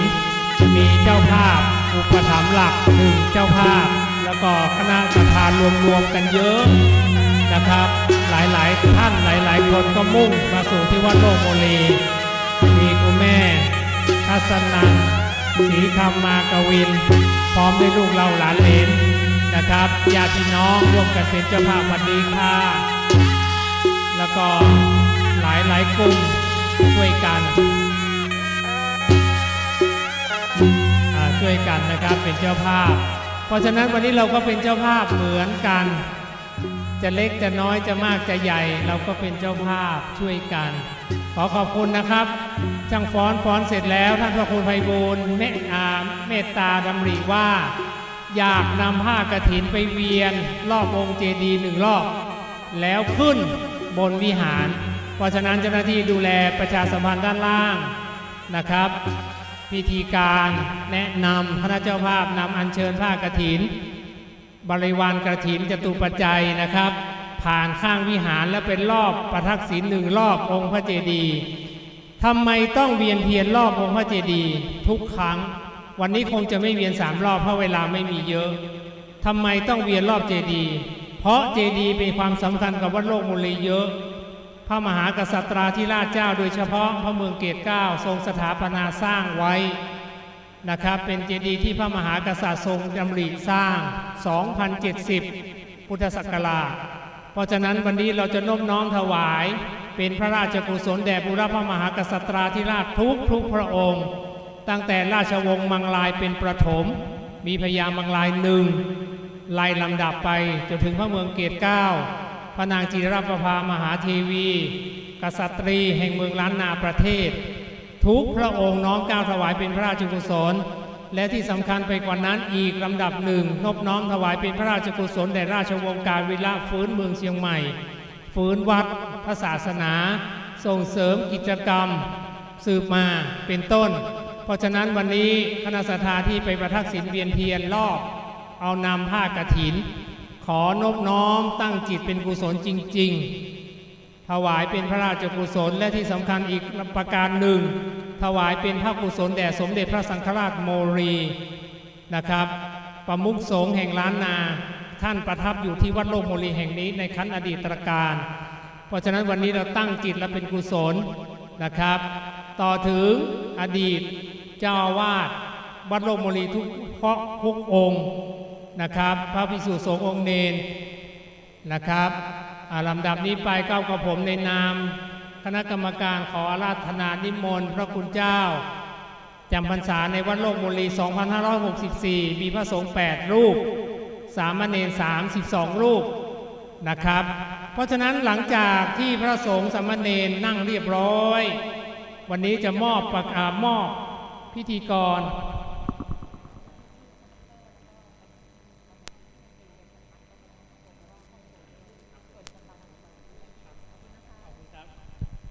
วันนี้เป็นมติมงคลจริงๆทางดร.พัชรชัดตนท่าวัชระศิริโชตินะครับอดีตผู้ช่วยรัฐมนตรีประจำสำนักนายกรัฐมนตรีแล้วก็ผู้ช่วยรัฐมนตรีกระทรวงพัฒนาสังคมและความมั่นคงของมนุษย์ผู้ช่วยรัฐมนตรีกระทรวงแรงงานและครอบครัวนะครับร่วมเป็นเจ้าภาพกฐินวัดโลกมุลีนะครับขอบคุณเป็นที่สุดจริงๆท่านไม่เคยละนะครับวัดโลกมุลีมีงานทุกครั้งนะครับท่านดำริว่าจะมาร่วมเสมอแม้อรูปเหมือนของพระนางจิรประภาและซุ้มไม้สัก8 เหลี่ยมนะครับสมัยนั้นหลายปีหลายพศมาแล้วนะครับท่านดร.ท่านก็เป็นเจ้าภาพสร้างวันนี้ท่านมานะครับทุกท่านก่อนกลับบ้านขอแนะนำเราร่วมงานกฐินแล้วก่อนกลับบ้านไปกราบอนุสาวรีย์ของพระนางจิรประภามหาเทวีได้นะครับมีหลายท่านมาขอประสบความสำเร็จเยอะนะครับอันนี้ประชาสัมพันธ์ไว้และอีกเรื่องหนึ่งขาดไม่ได้ขอแนะนำอนุญาตอย่าบอกว่าเรียรายบุญเลยอย่าบอกว่าให้ทำบุญพระสงฆ์องค์เนรวัดโลกมุลีมีเยอะพระสงฆ์8 สามเณร32 รูปแต่ละรูปแต่ละองค์เดินทางมาจากต่างอำเภอต่างบ้านนะครับท่านใดที่หลังจากเราจะถวายผ้ากฐินเรียบร้อยแล้วก่อนเสร็จงานถวายจตุปัจจัยพระสงฆ์องค์เนรได้นะครับเป็นค่ารถบางองค์ต้องกลับบ้านไปโปรดพ่อโปรดแม่นะครับออกพรรษาแล้วรับผ้ากฐินแล้วจะกลับบ้านนำธรรมไปเทศให้พ่อให้แม่ฟังที่บ้านบางลูกอยู่ไกลต่างอำเภอเดินทางก็ลำบากค่ารถก็เยอะเรียนเชิญนะครับถวายได้ลูกละ1,000 2,000 100 200 300 100 250 บาทได้แล้วแต่กำลังนะครับบอกบุญไว้นะครับ แล้วก็ขออนุญาตกำหนดการหลังจากทอดผ้ากฐินแล้วจึงมีเทศมหาชาติต่อนะครับ ปีมะเมียเป็นลำดับไปนะครับ วันนี้กิจการงานวัดโลกมลีถึงค่ำคืนนี้ก็คงเสร็จราวๆประมาณก่อนเที่ยงคืนเสร็จแน่นอนนะครับ สุดท้ายจะมีอานิสงส์เทศมหาเทศเรื่องถางประทีปตีนกาวันลอยกระทงครับ สุดท้ายจุดถางประทีปรอบวัด 1,999 ดวงบัดนี้ผ้ากฐินนะครับอัญเชิญขึ้นสู่วิหารหลวงวัดโลกโมลีแล้วทุกท่านพนมมือขึ้นสาธุสาธุสาธุท่านพระครูปราธินวัฒน์ญาณสิทธิวาทีนะครับก็เป็นแม่งานนบน้อมดำริเจ้าภาพอัญเชิญผ้าไตรกฐินไตรเอกนะครับมาตั้งไว้อโมทนากับอาจารย์เทียนชัยช่วยจัดเครื่องกฐินด้วยโมทนาสาธุการญาติโยมทุกคนทุกท่านบัดนี้เครื่องกฐินบริวารกฐินทั้งปวงถึงบนวิหารนี้แล้วทำยังไงจ๊ะสาธุสาธุสาธุเอาละญาติโยมท่านทั้งหลายค่อยๆเคลื่อนขบวนกันมาใส่แมสด้วยอธิษฐานใส่แมสด้วยนะอธิษฐานใส่แมสด้วยวางตรงนั้นเลยจ้ะอาจารย์ช่วยดูด้วยเจริญพรท่านทั้งหลายวางตรงนั้นเลยจ้ะสาธุเราท่านทั้งหลายปัจจัยมาตรงนี้นอกนั้นเอาวางตรงนั้นเลยจ้ะเชิญนั่งตามอัธยาศัยโมทนาสาธุกับบรรดาญาติโยมทุกคนทุกท่านที่เดินทางมาร่วมสร้างกุศลทานบดีเศรษฐีผู้มีบุญท่านทั้งหลายมาสร้างกุศลใหญ่ณวัดโลกโมลีของเราในวันนี้ซึ่งในปีนี้ได้รับความปวารณาจากท่านมหารัตนอุบาสิกาอันมีนามปรากฏว่าคุณโยมแม่ทัศนันศรีคมากวินพร้อมทั้งเหล่าคณะญาติธรรมลูกหลานได้ร่วมสร้างกุศลให้เป็นบุญญบารมีญาติโยมท่านทั้งหลายสาธุโมทนาหาที่นั่งให้เรียบร้อยที่นั่งข้างล่างมีที่นั่งข้างบนมีขอโมทนากับทุกท่านด้วย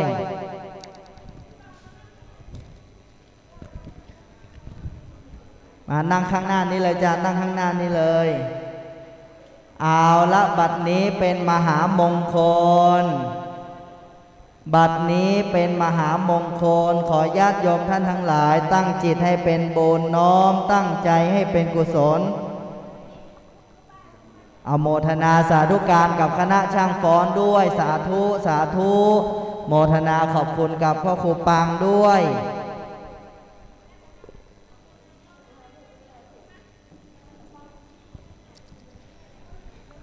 สาธุสาธุสาธุญาติโยมหาที่นั่งนะจ๊ะที่นั่งข้างล่างก็ได้บุญนั่งข้างบนก็ได้บุญจะนั่งที่ไหนก็ได้บุญนั่งข้างหน้านี้ก็ได้เป็นบุญเลยวันนี้เต็มที่เลยวันนี้เป็นบุญกุศลใหญ่โมทนากับคุณโยมลีโอหยางซึ่งก็เป็นขหบดีชาวจีนวันนี้มาร่วมสร้างกุศลด้วยโมทนาแม่ทัศนันศรีคมากวินคณะพวกเราท่านทั้งหลายทุกคนทุกท่านเจริญพรนั่งลงนะโยมนะนั่งลงทำจิตให้ใสทำใจให้บริสุทธิ์บัดนี้เป็นมหามงคลให้ปรากฏในมณฑลพิธีแห่งนี้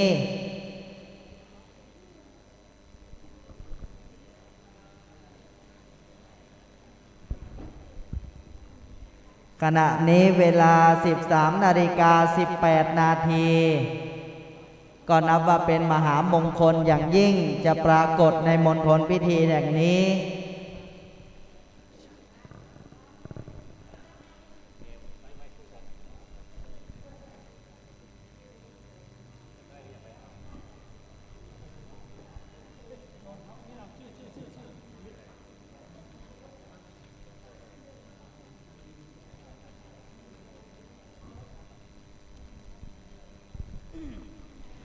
ญาติโยมพร้อมหรือยัง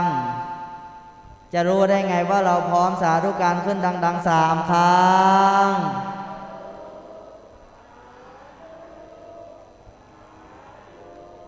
โมทนาวันนี้ให้อิ่มอกชื่นใจนะโยมนะให้อิ่มอกชื่นใจบัดนี้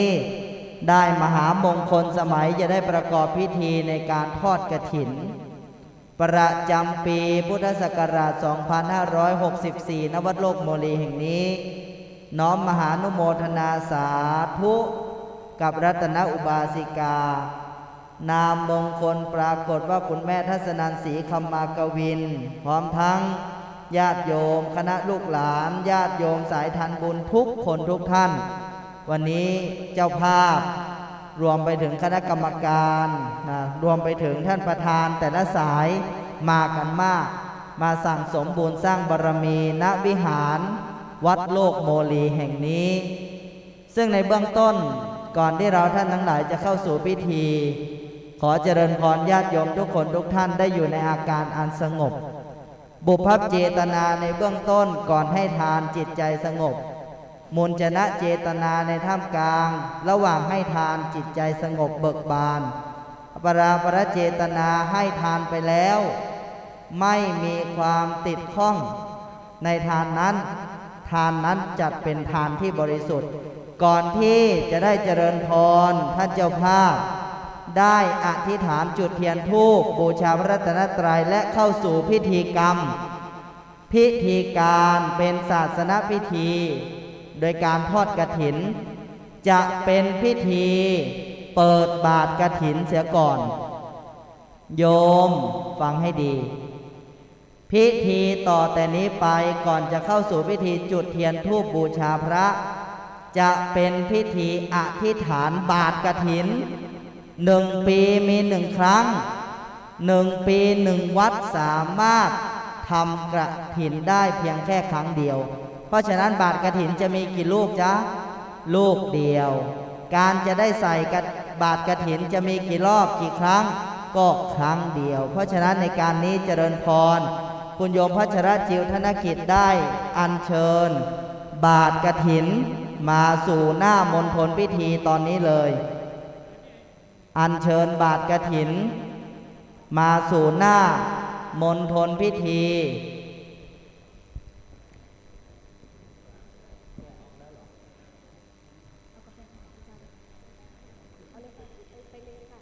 ญาติโยมสาธุชนพุทธบริษัททุกท่านโยมแม่พัชระหันหน้าไปทางโยม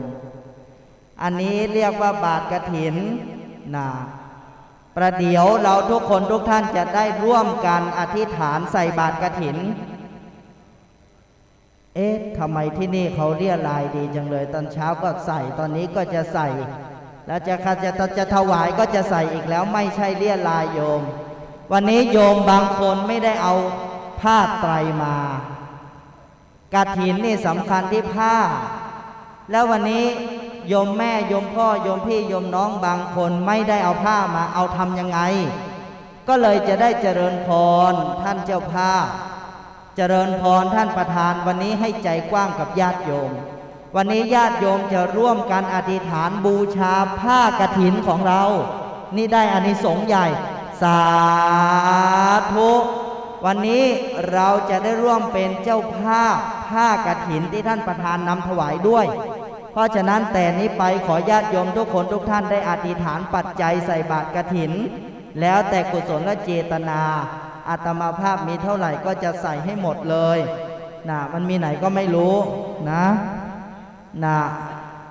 มีเท่าไหร่จะใส่ให้หมดนะให้อธิษฐานเดี๋ยวนับก่อน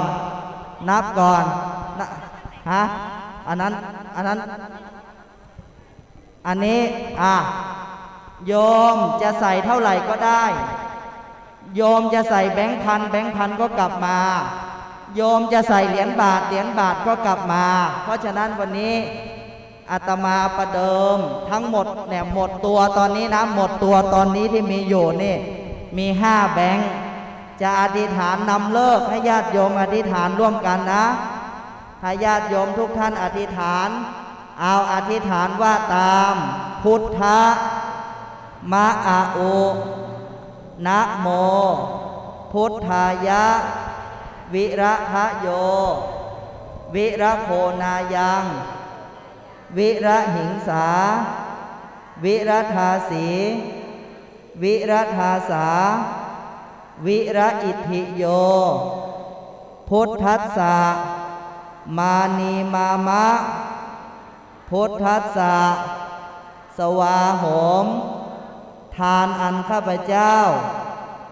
ได้อธิษฐานตั้งใจไว้ดีแล้วขอเป็นปัจจัยให้ข้าพเจ้าไม่อดไม่อยากไม่ยากไม่จน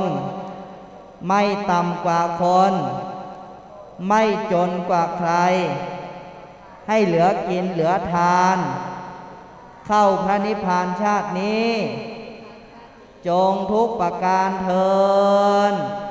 สาธุอธิษฐานสาธุแล้วก็ท่านอาจารย์เจริญพรแม่เง็กกลับไปนั่งเดี๋ยวให้อาจารย์ซึ่งเป็นอนุศาสตร์ผู้ชายญาติโยมทั้งที่อยู่ข้างล่างที่อยู่ข้างบนปัจจัยที่อยู่ในมือโยมอธิษฐานดีแล้วเดี๋ยวจะได้ร่วมกันใส่บาตรในระหว่างที่ใส่บาตรนี้ก็จะเข้าสู่พิธีกรรมไปเลยให้เราทุกคนได้น้อมจิตตั้งเจตนาเป็นบุญกุศลใหญ่นะโยมท่านไหนจะร่วมกันใส่บาตรอาจารย์ก็นำไปเลยนะ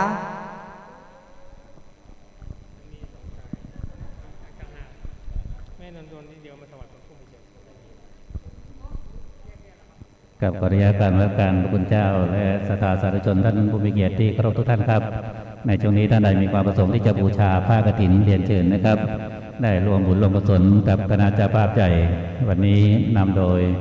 คุณแม่ทัศนันท์ศรีขมากวินนะครับพร้อมทั้งคณะลูกหลานได้เป็นเจ้าภาพในการน้อมถวายผ้ากฐินณวัดโลกบุรีประจำปี2564นะครับวันนี้ถือว่าวันสุดท้ายแล้วนะครับจากนี้ไปก็ไม่สามารถได้ผ้ากฐินได้แล้วครับตั้งแต่เที่ยงคืนวันนี้เป็นต้นไปก็หมดสิทธิ์แล้วนะครับวันนี้ถือว่าเป็นวันสุดท้ายของเทศกาลกฐินนะครับกฐินนั้นเป็นกฐินการเป็นกาลทานนะครับน้อมถวายได้เฉพาะในเวลาเท่านั้นนะครับตั้งแต่วันแรม1 ค่ำเดือน 11จนถึงวันขึ้น15 ค่ำเดือน 12ซึ่งเป็นวันสุดท้ายกฐินถือว่าเป็นบุญพิเศษครับเป็นทานที่พระพุทธเจ้าได้ทรงมีพระพุทธานุญาตนะครับโดยพระองค์เองนะครับเมื่อเห็นความบาปของพระสงฆ์สามเณรที่เดินทางมาเข้าเฝ้ามีจีวรขาดบ้างมีจีวรเก่าบ้างมีจีวรเปียกน้ำเปื้อนโคลนนะครับเนื่องจากว่าเข้าพรรษานั้นเป็นหน้าฝนนะครับดังนั้นพระองค์จึงได้มีพุทธานุญาตให้พระได้รับกฐินนะครับแล้วก็วันนี้ถือเป็นวันสุดท้ายของปี2564นะครับท่านใดไม่ได้นำผ้ามาก็ขออนุญาตเรียนเชิญนะครับได้บูชาผ้ากฐินด้วยกันเป็นกฐินสามัคคีครับวันนี้ครับจากนี้จะได้เข้าสู่พิธีนะครับเบื้องต้นจะเป็นการจุดธูปเทียนบูชาพระรัตนตรัยนะครับกราบเรียนเชิญคุณแม่ทัศนันท์ศรีขมากวินครับกราบเชิญคุณแม่ได้เป็นประธานในพิธีจุดธูปเทียนบูชาพระรัตนตรัยที่โต๊ะหมู่บูชาครับศรัทธาสาธุชนทุกท่านประนมมืออธิษฐานจิตนะครับพร้อมกับคุณแม่ในโอกาสนี้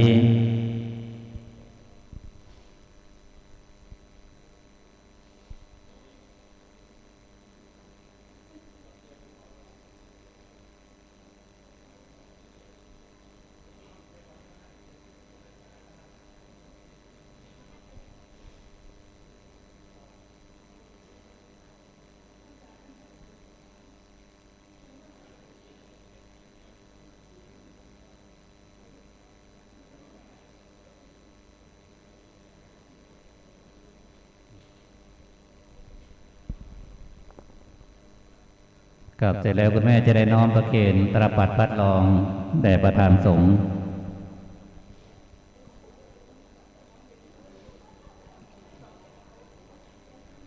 ครับเรียนเชิญมิสเตอร์ลีโอด้วยนะครับจับคุณแม่เลยครับครับมิสเตอร์ลีโอจางครับจับน้อมประเคนด้วยกันเลยครับครับเรียบร้อยแล้วจะกลับนั่งอย่างที่รับรองเดิมครับ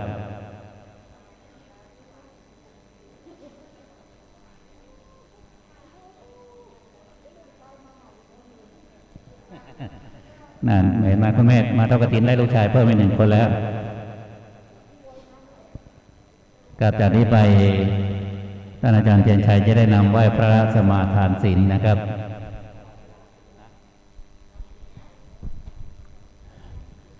ทุกท่านประนมมือขึ้นจะได้บูชาพระรัตนตรัยในเบื้องต้นนะบัดนี้กราบสำหรับด้านล่างท่านใดจะใส่บาตรนะครับใส่บาตรต่อไปได้เลยนะครับทุกท่านจะได้บูชาองค์พระพุทธปฏิมาณบัดนี้ครับกราบ1กราบ2กราบ3อิมินาสังการเรนะพุทธังอภิปูชยามาอิมินาสังการเรนะธัมมังอภิปูชยามาอิมินาสังการเรนะสังฆังอภิปูชยามาอะระหังสัมมาสัมพุทโธภะคะวาพุทธังพระคะวันตังอภิวาเทมิสวากขาโตภะคะวันตาธัมโมธัมมังนัมมัสสามิสุปฏิปันโนภะคะวะโตสาวกสังโฆสังฆังนามามิลำดับนี้ไปจะได้อาราธนาศีลนอบน้อมมาเป็นมงคลชีวิตและจะได้นอบน้อมมาปฏิบัติสืบไปมะยังพันเตติสารเนนะสหปัญจศีรานิยาจามาตุติยัมปิมะยังพันเตติสารเนนะสหปัญจศีรานิยาจามาตาติยัมปิมะยังพันเตติสารเนนะสหปัญจศีรานิยาจามานะโมตัสสะภะคะวะโตอะระหะโตสัมมาสัมพุทธัสสะนะโมตัสสะภะคะวะโตอะระหะโตสัมมาสัมพุทธัสสะนะโมตัสสะภะคะวะโตอะระหะโตสัมมาสัมพุทธัสสะนะโมตัสสะภะคะวะโตอะระหะโตสัมมาสัมพุทธัสสะนะโมตัสสะภะคะวะโตอะระหะโตสัมมาสัมพุทธัสสะนะโมตัสสะภะคะวะโตอะระหะโตสัมมาสัมพุทธัสสะพุทธังสรณังคัจฉามิพุทธังสรณังคัจฉามิธัมมังสรณังคัจฉามิธัมมังสรณังคัจฉามิสังฆังสรณังคัจฉามิสังฆังสรณังคัจฉามิตุติยัมปิพุทธังสรณังคัจฉามิตุติยัมปิพุทธังสรณังคัจฉามิตุติยัมปิธัมมังสรณังคัจฉามิตุติยัมปิธัมมังสรณังคัจฉามิตุติยัมปิสังฆังสรณังคัจฉามิตุติยัมปิสังฆังสรณังคัจฉามิตติยัมปิพุทธังสรณังคัจฉามิตติยัมปิพุทธังสรณังคัจฉามิตติยัมปิธัมมังสรณังคัจฉามิตติยัมปิ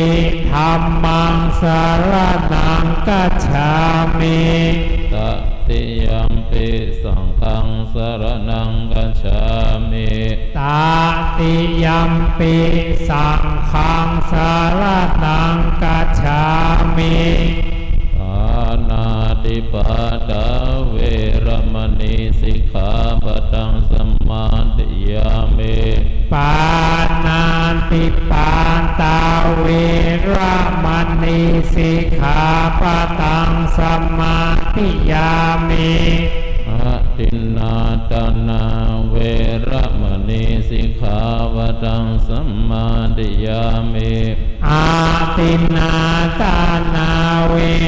รมณีสิกขาปะทังสมาธิยามิกาเมสุมิชฌาจาราเว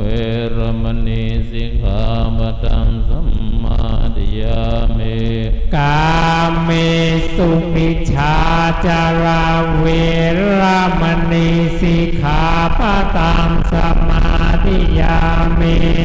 มุสาวาทาเวรมณีสิกขาปะทังสมาธิยามิ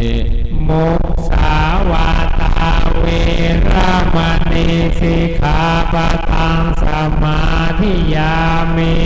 สุราเมรยมัชฌะปมาทานาเวรมณีสิกขาปะทังสมาธิยามิสุราเมรยมัชฌะปมาทานาเวรมณีสิกขาปะทังสมาธิยามิอิมานิปัญจสิกขาปะทานิสีเลนะสุขติงยันติสีเลนะโภคสัมปทาสีเลนะเนปุติงยันติตัสสมาสีลังวิโสทะเยสาธุสาธุสาธุ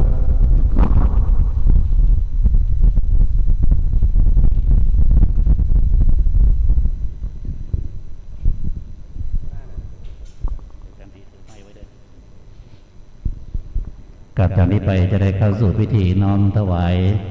ผ้ากฐินนะครับจะได้กล่าวโดยเราจะหันหน้าไปทางพระพุทธปฏิมาเราจะกล่าวนโม3 จบนะครับจากนั้นหันหน้ามาทางพระสงฆ์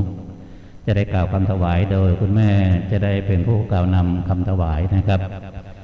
กล่าวโอกาสนี้เรียนเชิญคุณแม่ครับ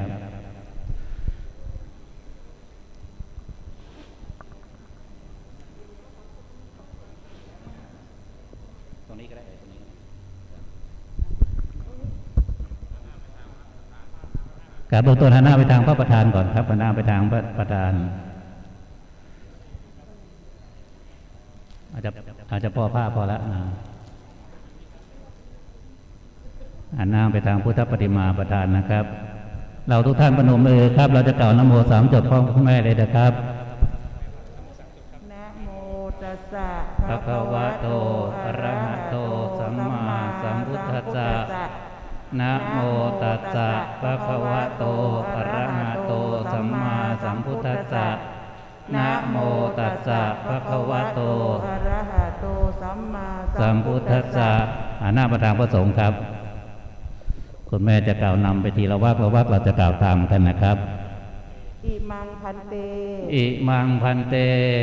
สัปปริวารังสัปปริวารังกฐินะนะจีวระสังฆสะโอโนชยามะโอโนชยามะสาธุโนพันเตสาธุโนพันเตสังโฆอิมังสัปปริวารังสัปปริวารังกฐินะทุสังปฏิคันหันตุปฏิ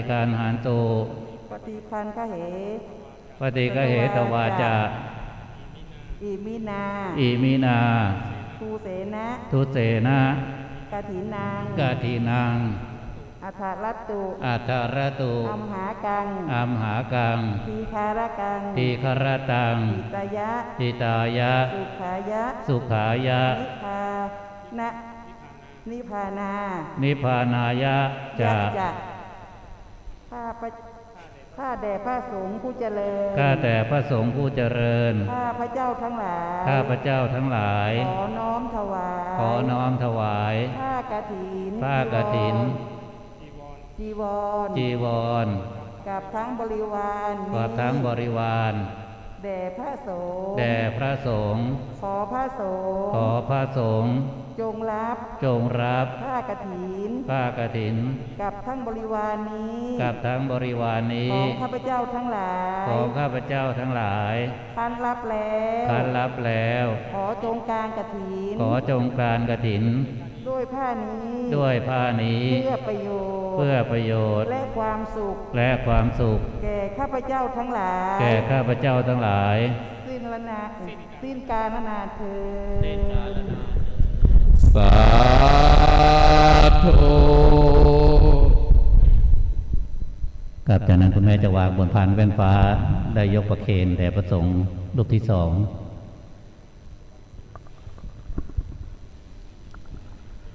กับยกประเคนท่านเป็นผู้แทนสงฆ์นะครับน้อมทั้งเทียนปฏิโมกข์ด้วยนะครับคุณแม่นบประเคนเปลี่ยนปฏิโมกข์ครับ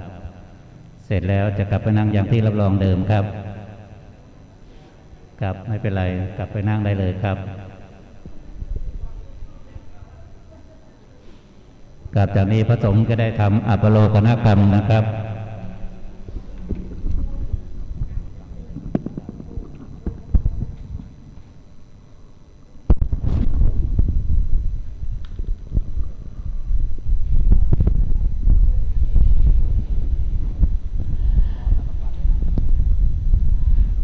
ผ้ากฐินทาน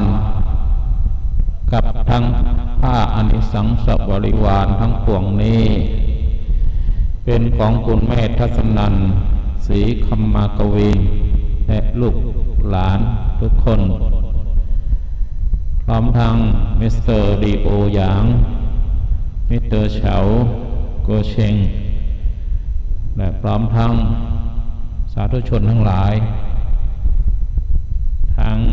ที่เชียงใหม่แต่มีอาจารย์พิษเกตนาราคณะพร้อมคณะได้เดินทางมาจากกรุงเทพมหานครและคณะของญาติโยมทั้งหลายศรัทธาวัดโลกมุรีทุกคนมีแม่นวลดลสุกิจเป็นต้นคงจะกล่าวไม่หมดทั้งหมดทั้งปวงประกอบด้วยศรัทธาอุตสาหะพร้อมเพียงกันนำมาถวายแด่พระภิกษุสงฆ์ผู้จำพรรษาส่วนไตรมาสอาวาสนี้ ก็แลผ้ากฐินทานเป็นของบริสุทธิ์ดุจเลื่อนลอยมาโดยนภาอากาศแล้วแลตกลงในที่ประชุมสงฆ์จะได้จำเพราะเจาะจงว่าเป็นของภิกษุรูปใดรูปหนึ่งก็หาไม่ได้ มีพระบรมพุทธานุญาตไว้ว่าให้พระสงฆ์ทั้งปวงยอมอนุญาตให้แก่ภิกษุรูปหนึ่งรูปใดเพื่อจะกระทำซึ่งกฐินทารกิจตามพระบรมพุทธานุญาตและมีคำพระอัตถกถาจารย์ผู้รู้พระบรมพุทธาธิบายสังวรณาไว้ว่าภิกษุรูปใดประกอบด้วยศีลาธิคุณมีสติปัญญาสามารถรู้ธรรม8ประการมีปุพกิจเป็นต้นภิกษุรูปนั้นจึงสมควรเพื่อจะกระทำกฐินทารกิจตามพระบรมพุทธานุญาตได้บัดนี้พระสงฆ์ทั้งปวงจะเห็นสมควรแก่ภิกษุรูปใดจงพร้อมกันยอมอนุญาตให้แก่ภิกษุรูปนั้นด้วยเถิด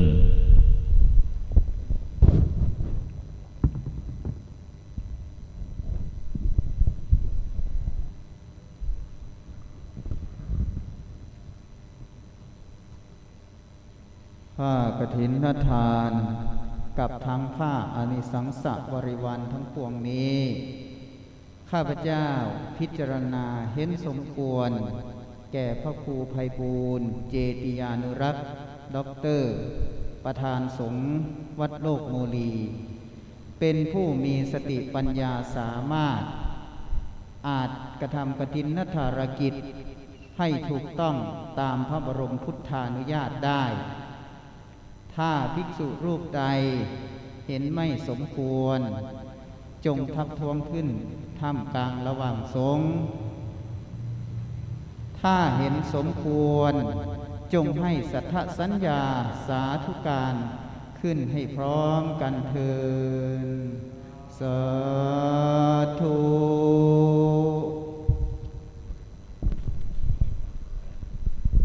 กับท่านผู้มีเกียรติที่เคารพทุกท่านครับบัดนี้พระสงฆ์ทั้งปวงได้ยินยอมมอบถวายผ้ากฐินประจำปี 2564 นะครับแด่ท่านอาจารย์พระครูไพบูลย์เจติยานุรักษ์ด็อกเตอร์ประธานสงฆ์วัดโลกมรีเป็นองค์ของปีนี้นะครับก็จากนี้จะได้น้อมประเคนเครื่องบริวารนะครับแด่พระสงฆ์องค์ครองนะครับเรียนเชิญแม่นายทัศนันท์ศรีคำมากวินนะครับน้อมประเคนเริ่มตั้งแต่บาทแล้วก็หมอนผ้าห่มต่างๆนะครับเรียนเชิญเจ้าหน้าที่ได้อัญเชิญมา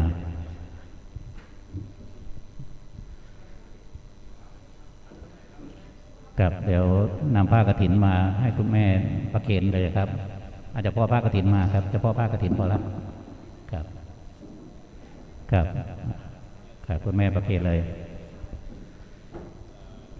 สาธุครับท่านผู้มีเกียรติที่อยู่ในพิธีเราประนมมือสาธุพร้อมกับคุณแม่ไปนะครับคุณแม่น้องประเคนเลยครับสาธุสาธุครับ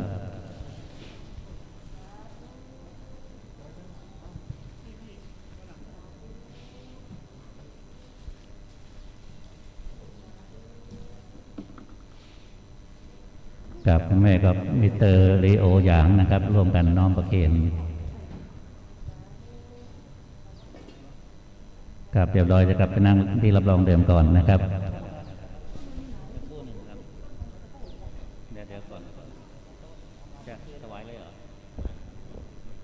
กับจากนี้จะได้น้อมประเคนพระผู้สวดนะครับ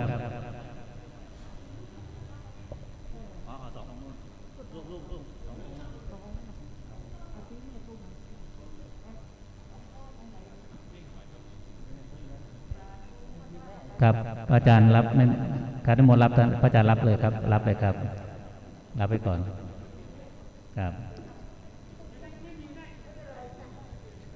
ครับอาจารย์รับในนามของวัดโลกมรีครับ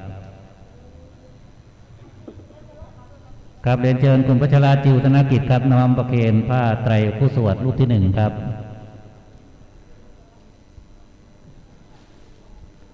ครับเรียนเชิญน้อมประเคนพระไตรผู้สวดรูปที่ 1ครับแล้วก็เรียนเชิญ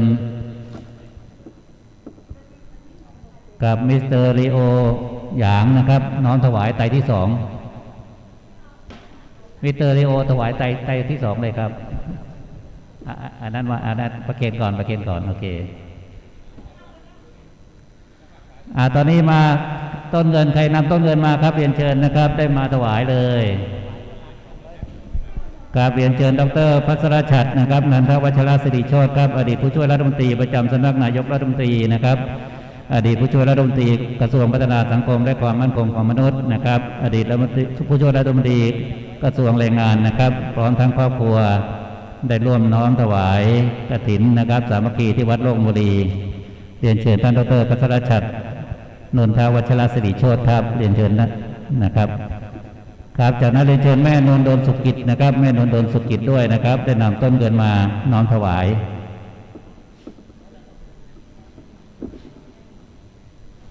ครับพร้อมทั้งในส่วนของคุณแม่ทัศนันท์พร้อมทั้งคณะนะครับน้อมประเคนด้วยครับเรียนเชิญไปด้วยมิสเตอร์หยางน้อมประเคนแล้วครับมาใครมีต้นเงินเข้ามาเลยนะครับเข้ามาเลยครับเดี๋ยวสุดท้ายจะเป็นของพี่หนานพุทธิชาติพร้อมทั้งญาติธรรมแล้วก็ทั้งของอาจารย์ทวีวันเพ็ญด้วยนะครับซึ่งจะได้น้อมถวายสุดท้ายเราอธิษฐานจิตก่อนบันทึกภาพไว้เป็นประวัติศาสตร์ครับวันนี้วันสุดท้ายแล้ว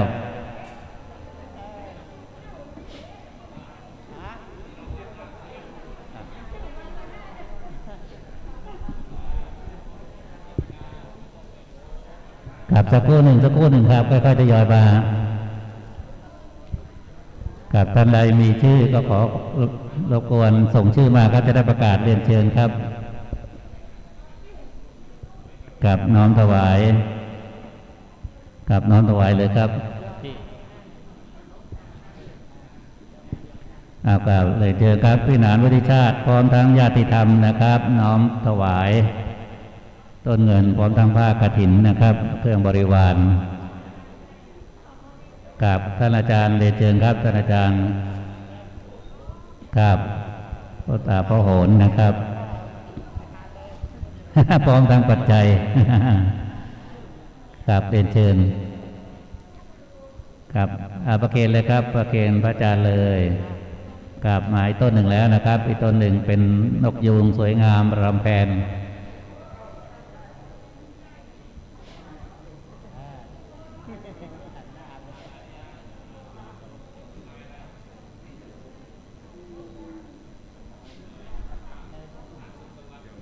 ครับจากร้านสุขสวัสดิ์นะครับครับเรียบร้อยแล้วครับน้อมประเคนเรียบร้อยครับคุณพ่อครับสักครู่หนึ่งนะครับต่อไปเป็นนกยูงรำแพน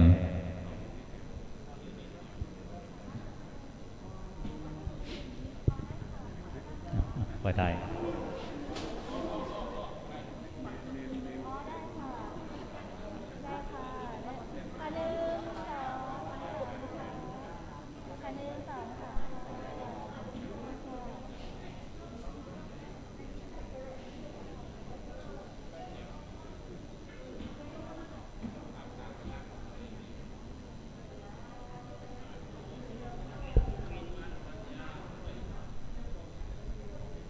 ครับเชิญเลยครับจากคุณละวิวานปัญญาช่วยคุณพัฒการปัญญาช่วยคุณแม่เรียมดีจันทึกนะครับเป็นเจ้าภาพครับครับมีคณะจากกรุงเทพมหานครนะครับท่านอาจารย์คริสเกตนรานะครับนครปฐมครับขออนุญาตจากนครปฐมนะครับอาจารย์คริสเกตนราพร้อมทั้งคณะครับครับได้น้อมถวายเรียบร้อยครับขอบอนุโมทนาท่านอาจารย์คิดครับรับของที่เลือกด้วยนะครับท่านอาจารย์ครับมอบให้คณะด้วยนะครับเชิญเลยครับโอเคครับผมต่อไปเป็นคณะของครับสักครู่หนึ่งนะครับโอเคนี่เป็นคณะใหญ่นะครับของคุณแม่ทัศนันพร้อมทั้งคณะคุณวัชระกิวธนกิจนะครับมิสเตอร์ลีโอหยางนะครับคณะใหญ่จะพาประหลักในวันนี้นะครับท่านมิสเตอร์ลีโอน้อมประเคนเลยนะครับเดินทางมาเตรียมการตั้งแต่เช้านะครับบันทึกภาพหน่อยบันทึกภาพนิดนึงกับสักครู่หนึ่งนะครับบันทึกภาพหน่อยโอเคครับเรียบร้อยเจ้าหน้าที่จะยกออกไปนะครับน้องประเคนต้นต่อไปเลยโอ้ต้นใหญ่ๆทั้งนั้นเลยนะครับใบไม้ใบกฐินมีหลายสี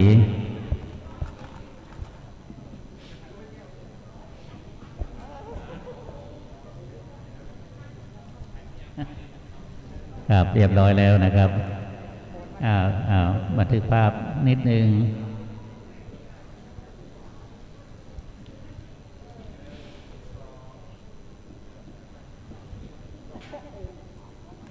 ครับเรียบร้อยครับเจ้าหน้าที่จะได้ถอนออกครับอีกหนึ่งต้นครับเรียนเชิญแล้วบันทึกภาพนิดนึงหันหน้ามาทางนี้แล้วลูกหันหน้ามาทางนี้หน่อยโอเคครับครับเรียบร้อยแล้วครับต้นต่อมาครับเรียนเชิญครับดร.พัชรชัด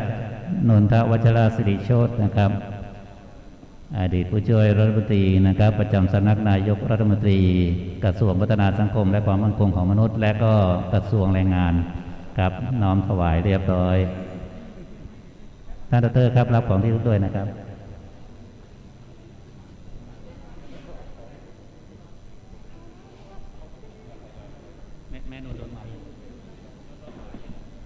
ถวายแล้วแม่นวลโดนถวายแล้วนะครับต่อไปเจ้าหน้าที่จะเทียบจตุปัจจัยไทยธรรมนะครับด้านหน้าพระสงฆ์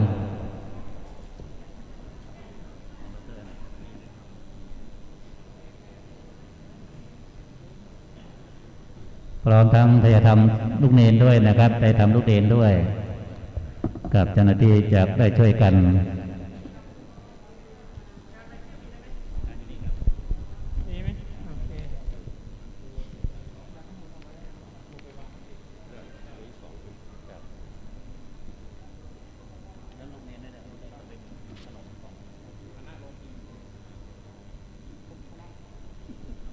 ครับวันนี้ได้เป็นสามัคคีรวมหลายคณะเลยนะครับไม่สามารถเอ่ยนามได้ทั้งหมดนะครับ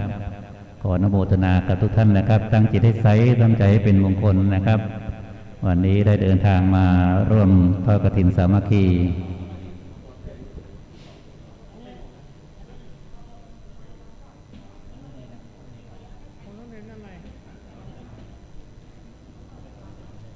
ที่หลังก็ได้เอาจะพักก่อน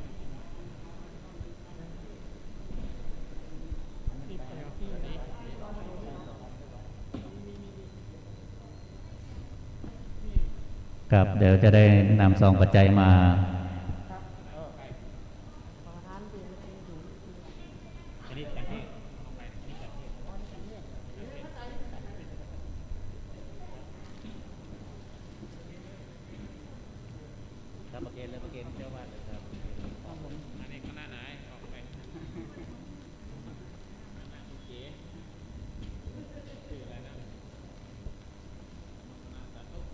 กับจากนี้จะได้น้อมประเคนจตุปัจจัยไทยธรรมนะครับ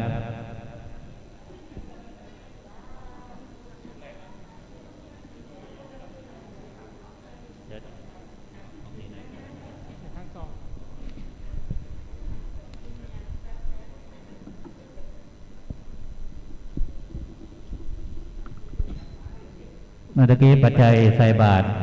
บูชาผ้ากฐินยังไม่ได้นับยอดครับอยู่ในบาทเต็มบาทนะครับอธิษฐานจิตแล้วกันนะครับขอให้เรามีเงินมีทองเต็มบ้านเต็มยุงเต็มฉางเต็มกระเป๋าตั้งแต่บัดนี้เป็นต้นไปนะครับบุญกุศลที่เราได้ร่วมทอดกฐินได้ใส่บาตรบูชาผ้ากฐินนะครับขอให้สำเร็จขอให้สำเร็จขอให้สำเร็จนะครับ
ครับจากนี้จะได้น้อมประเคนจตุปัจจัยไทยธรรมนะครับแด่พระสงฆ์นะครับในส่วนของลูกเนรนั้นเดี๋ยวเจ้าที่จะได้น้อมประเคนทีหลังนะครับเพื่อความเรียบร้อยในพิธีการครับถวายรูปที่หนึ่งครับเรียนเชิญแม่นายทัศนันท์ศรีคมากวินครับรูปที่หนึ่งครับรูปที่สองเรียนเชิญคุณพัชระจิวธนกิจครับรูปที่สองรูปที่สามมิสเตอร์ลีโอหยางนะครับมิสเตอร์ลีโอหยางรูปที่สามนะครับรูปที่สี่เดี๋ยวเจอคุณแม่นวลโดนสุกิจครับคุณแม่โดนสุกิจรูปที่สี่ครับรูปที่ห้าคุณพันนิพารักคิดครับคุณพันนิพารักคิดรูปที่ห้ารูปที่หกคุณเวลาศินีชัยวันนะครับคุณเวลาศินีชัยวันนะครับรูปที่หกนะครับรูปที่เจ็ดคุณนัทถาพรชัยยาคุณนัทถาพรชัยยารูปที่เจ็ดนะครับรูปที่แปดคุณณัฐพลชัยวันเสถียรครับ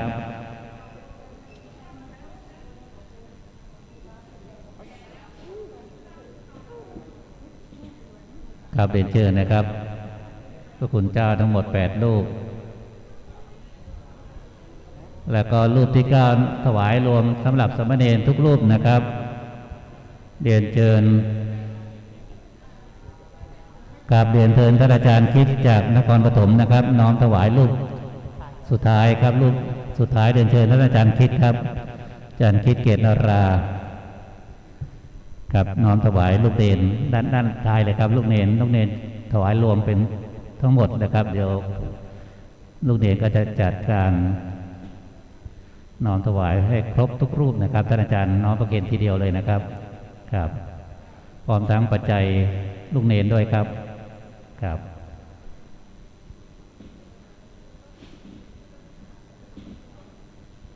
ครับเรียบร้อยแล้วท่านอาจารย์จะกลับมานั่งอย่างที่รับรองเดิมครับ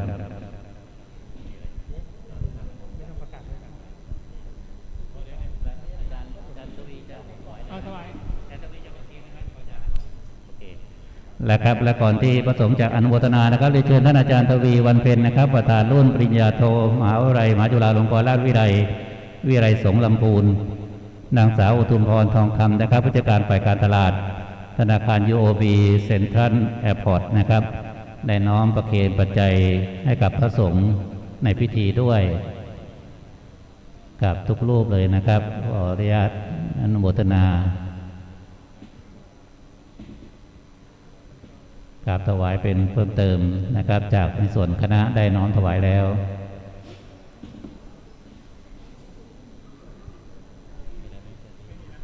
กราบจากนี้ก่อนที่พระสงฆ์นั้นจากอนุโมทนานะครับท่านพระครูไพบูลย์เจติยานุรักษ์ดร.ประธานสงฆ์วัดโลกบดีผู้ช่วยเจ้าวาดวัดพระธาตุดอยสุเทพราชวรวิหารจะได้เมตตากล่าวสมโภชนียกถาจากนั้นจะนำพระสงฆ์สามเณรอนุโมทนานะครับทุกท่าน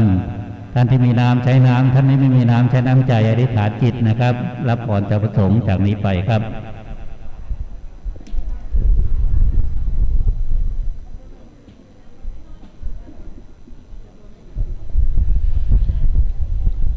ขอ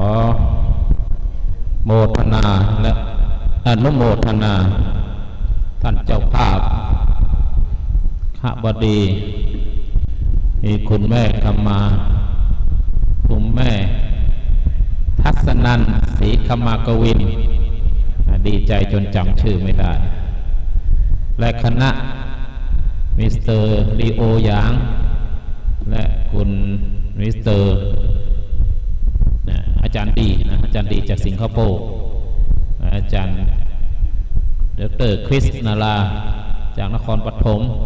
คุณแม่นวลดลสุกิจและกันโรงพิมพ์เปเปอร์และคุณพระราชัดจิวธนกิจนี่คนนอนพระวัดจำชื่อไม่ได้นั่นแหละพอได้เงินเยอะแล้วจำไม่ได้แล้วคุณพัชระนนวัชระสิริโชตนะตลอดถึงหลายท่านหลายคนนะก็คือจำไม่ได้นะจำชื่อไม่ได้ตอนได้เงินแล้วจำชื่อไม่ได้ละ ที่สำคัญที่สุดก็คือคุณโยมพัชระจิวธนกิจซึ่งเป็นลูกกตัญญูของคุณแม่ทัศนันท์กฐินนี้เกิดขึ้นมาได้ปกติแล้วเราจะรับกฐินจากสุกิโตอาจารย์วารินแต่ตอนหลังอาจารย์วารินก็หยุดไปปีที่แล้วก็มีคุณแม่ด็อกเตอร์อะไรนะจากชวีวันแม่ชวีวันมาปีนี้ไม่มีกฐินเพิ่งมาเริ่มตั้งแต่เดือนที่แล้ววันที่26คิดกันขึ้นมาไม่มีใครก็ศรัทธาใจบุญก็คือลูกกตัญญูคุณโยมพัชระจิวธนกิจนะได้ปรารภถ้าไม่มีใครก็จะทำแต่ว่าไม่ทำเองนะทำจริงๆนะตัวเองเป็นคนทำแต่ว่าไม่ได้ทำเอาชื่อคุณแม่ให้คุณแม่นำหน้านับว่าเป็นลูกกตัญญูที่ทำให้คุณแม่ตอนที่ยังมีชีวิตอยู่อันนี้ก็ขอชื่นชมอนุโมทนาในการทำบุญทำกุศลที่มีความกตัญญูต่อเป็นอภิชาติบุตรกฐินนี่เป็นของแปลก คือแปลกตรงที่ได้รับอานิสงส์ทั้งพระที่จำพรรษาก็ได้อานิสงส์ในการรับกฐินและญาติโยมที่ถวายก็ได้รับอานิสงส์เหมือนกันนั่นจึงเป็นการทำบุญที่แปลกและวันนี้เป็นวันสุดท้ายของการทำกฐิน1 เดือนจากวันออกพรรษาจนถึงวันนี้หลังจากนี้คุณโยมจะทำกฐินอีกไม่ได้แล้วนะดำไม่ได้ตั้งแต่วันพรุ่งนี้ไปจนต้องถึงปีหน้าถึงจะทำออกพรรษาแล้วและการทำกฐินนั้นก็ต้องจองทำกฐินก่อนออกพรรษาแล้วคนจะทำกฐินนั้นก็ต้องมีใจหนักแน่นเมื่อก่อนนี้เขาบอกอายุไม่ถึง60ทำกฐินไม่ได้เป็นประธานไม่ได้เพราะมีเรื่องที่ต้องวุ่นวายมากนะวุ่นวายความจริงก็ไม่วุ่นวายแต่ว่ามันมีเรื่องที่จะต้องแก้ไขแก้ปัญหาอะไรต่างๆจุกจิกแต่ว่าผู้ที่สามารถทำได้จนถึงวันนี้ก็ต้องขออนุโมทนากับคุณพัชรจิวธนกิจและคุณแม่และมิสเตอร์ลีโอยางพร้อมทั้งคณะทุกท่านที่ไม่ได้เอ่ยนามมาถึงวันนี้แล้วมีอีกหลายท่านที่ไม่มากฐินวัดโลกบุรีได้ยินบอกว่ากูบ่ไปกฐินวัดโลกกูมีที่นั่งไปแล้วกูบ่ได้นั่งกูนั่งตั้งหลุมขึ้นตั้งบนบ่ได้เจ้าใหญ่ในโตอีวะเพราะว่าอีวะตะกี้มีลูกเป็น2-3 คนพ่อมบอกจืดละไปบ่ได้คนไล่หัวเราต้องทำใจนะบางคนเขาตั้งใจมาทำบุญแล้วก็เราก็ที่นั่งก็มันคับแคบจะนั่งติดกันไม่ได้โรคภัยไข้เจ็บระบาดอยู่ก็ต้องเห็นใจนะเห็นใจทางวัดนะเห็นใจเจ้าภาพหลายที่โทรศัพท์มาบอกว่าไปวัดโลกแล้วเขาไม่จัดที่นั่งให้เราก็หนักใจเหมือนกันนะไม่โดนใช่ไหมไม่โดนนี่เขารู้จักนะคนจัดนั่งแต่คนอื่นนี่บางคนไม่ได้นั่งข้างหลังนี่ปีหน้าไม่มาแล้วไม่ได้นั่งดีนะมีหลายคนนะร้านเก้าเลี้ยวนะก็เลี้ยวบริการเนี่ยอะไรยนต์เนี่ยโอ้โหมหาเศรษฐีเชียงใหม่เนี่ยได้นั่งข้างหลังนู่นน่ะมีอีกหลายท่านนะดูหน้าตาแล้วเป็นมหาเศรษฐีเป็นเจ้าภาพกฐินหลายวัดนะหลายที่แต่พอมาวัดโลกแล้วเป็นพระรองนะไปที่อื่นได้เป็นพระอะไรพระอันดับนะอยู่ข้างหน้าโยมก็อย่าไปพูดที่ไหนนะอายเขานะไม่อายพระจะอายโยมไม่อายหรอกนะว่าไปแล้วไม่ได้ตั้งที่วันหน้ากฐินวัดโลกกูไปละไว้ได้นั่งดีนะก็ขออนุโมทนานะกับชนโยมที่มาจะนั่งที่ไหนที่ไหนก็ตั้งใจมาแล้วนะก็อนุโมทนาคนโยมเดี๋ยวจะมีของที่ระลึกให้คนโยมนะเป็นเหรียญที่ระลึกของพระแม่จิรภามหาเทวีเทพแห่งความรักการเงินการงานเมื่อวานซืนก็พยาบาลสมหวังในความรักเอาไข่มาไข่มีเยอะมากนะดูดิดูตมาประธานสงฆ์อ้วนออกนะเพราะไข่ของพระแม่เอาแจกหน้าวัดก็แจกไปเยอะแล้วนะเพราะไข่ของพระแม่นี่แหละพระแม่ก็เมตตาคนจะเป็นบุญของเขาหรือว่าเป็นพระแม่ช่วยนั้นเราก็ไม่ทราบได้นะเป็นความเชื่อส่วนบุคคลอันนี้ก็วัดโลกบุรีอันนั้นกฐินในปีนี้อาตมาภาพในนามพระเดชพระคุณท่านเจ้าคุณพระธรรมเสนาบดีรักษาการเจ้าอาวาสอาตมาภาพเป็นทำหน้าที่ประธานสงฆ์รับกฐินมาก็เป็นปีที่21ในปีนี้ก็เป็นใช้ในการบูรณะปฏิสังขรณ์วัดก็เป็นบุญเป็นกุศลขอให้ศรัทธาญาติโยมจะมาที่ไหนก็ตามก็ขอให้เป็นบุญที่เจ้าภาพได้รับเป็นอเนกอนันต์มากมายเป็นบุญที่ยิ่งใหญ่ไม่สามารถพรรณนาได้ก็ขอให้เป็นบุญของท่านทั้งหลายที่ได้มาก็ตามไม่ได้มาก็ตามได้ทำบุญไว้แล้วก็ตามจะเป็นใครก็ตามที่ได้ร่วมบุญนี้ก็จงเป็นบุญเป็นกุศลไปถึงพ่อเกิดไม่เกิดเจ้ากรรมนายเวรญาติทั้งหลายบรรพบุรุษทั้งหลายเทวดาทั้งหลายที่รักษาท่านทั้งหลายเจ้ากรรมนายเวรของท่านทั้งหลายขอจงได้โมทนาปัตตานุโมทนาและอโหสิกรรมในบุญกุศลที่ได้รับนี้เราขอเป็นบุญไปถึงอดีตเจ้าวาดพระสุสงฆ์สำเร็จเทวดาทั้งหลายในวัดโลกบุรีและผู้สร้างวัดโลกบุรีเจ้าฟ้ามหากษัตริย์ล้านนาทั้งหลายทุกพระองค์จงได้รับส่วนบุญและโมทนาให้ศีลให้พรท่านทั้งหลายที่ได้มาทำบุญณวันนี้จะกล่าวไปมากก็จะเป็นการเสียเวลาก็ขออนุโมทนาชื่นชมยินดีในกุศลจิตของท่านทั้งหลายหวังว่าปีหน้าก็คงจะมีท่านทั้งหลายได้มานั่งโมทนากฐินที่วัดโลกบุรีอีกครั้งหนึ่งจึงขอโมทนาอ นว่าการสั่งสมบุญก็นำสุขมาให้ก็ขอคุณกุศลปกปักรักษาท่านทั้งหลายให้มีความเจริญร่ำรวยโชคดีปราศจากภัยไข้เจ็บโรคโควิด -19 อย่าได้มากำกลายให้อยู่ร่มเย็นสุขร่ำรวยยิ่งขึ้นไปยะถาวะริวะหาปุราปริปุเรนติสาคลังเอวะเมวะอิโตทินังเปตานังอุปกัปปติอิชิตังปฏิตังตุมหังคิปะเมวะสมิสตุสัพเพปุเรนตุสังกปาจันโทปนรโสยะถามณิโชติระโสยะถาวิวันจันตุสัมภโรโควินาสตุมาเตปวันตุอันตรายโยสุขี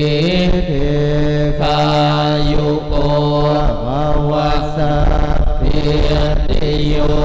วิวัชชันตุสัพพโรโค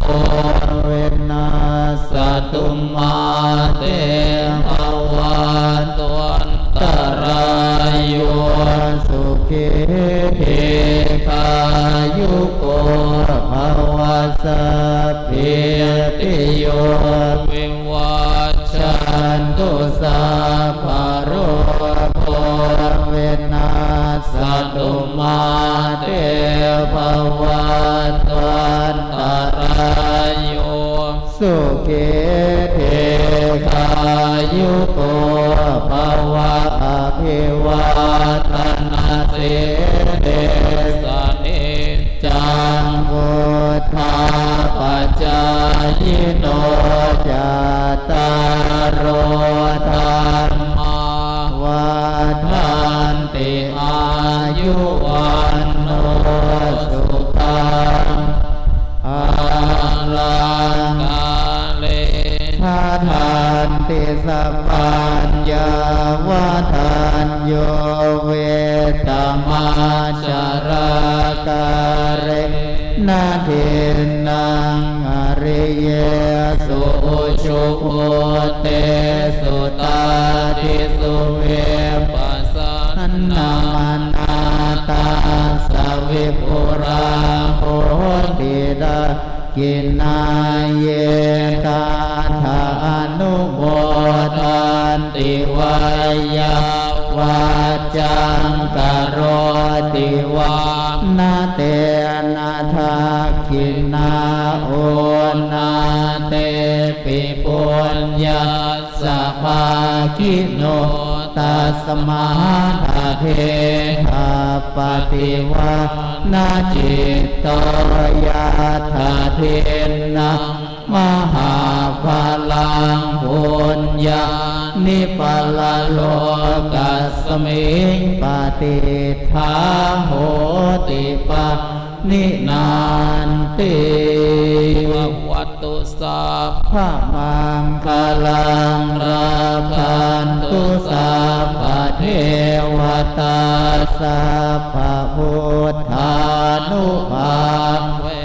นัสสัทธาสุทิภวันตุเตภวตุสัพพะมังคลังราคันตุสัพพะเทวตาสัพพะธรรมานุภาเวนัสสัทธาสุทิตุเตภวตุสัพพะมังคลังราคันตุสัพพะเทวตาขันโนหาเวนัสสัทธาสุทิภวันตุเตสาธุสาธุสาธุทุกท่านหันหน้าไปทางองค์พระพุทธปฏิมาประธานสงบนิ่งสักครู่น้อมจิตเป็นรับกุศลในบุญมหากุศลทานผ้ากฐินและบริวารณอารามวัดโลกบุรีถือว่าเป็นมหากุศลใหญ่ตั้งเจตนานบน้อมบุญกุศลแผ่ภายใยบุญเทพเทวาอารักษาบ้านรักษาตนตัวเฮาแผ่ใยบุญไปพ้นพ่อเกิดไม่เกิดเจ้ากรรมนายเวร สรรพสัตว์ทั้งหลายขอได้รับส่วนบุญกุศลในการระบัดนี้ด้วยเถิดด้วยเดชะบุญและกุศลขอให้เป็นมหาตบะเดชะมาคุ้มครองกายของข้าพเจ้าทั้งหลายให้มีความสุขมีความเจริญณโอกาสบัดนี้ด้วยเถิดสงบนิ่งสักครู่ครับ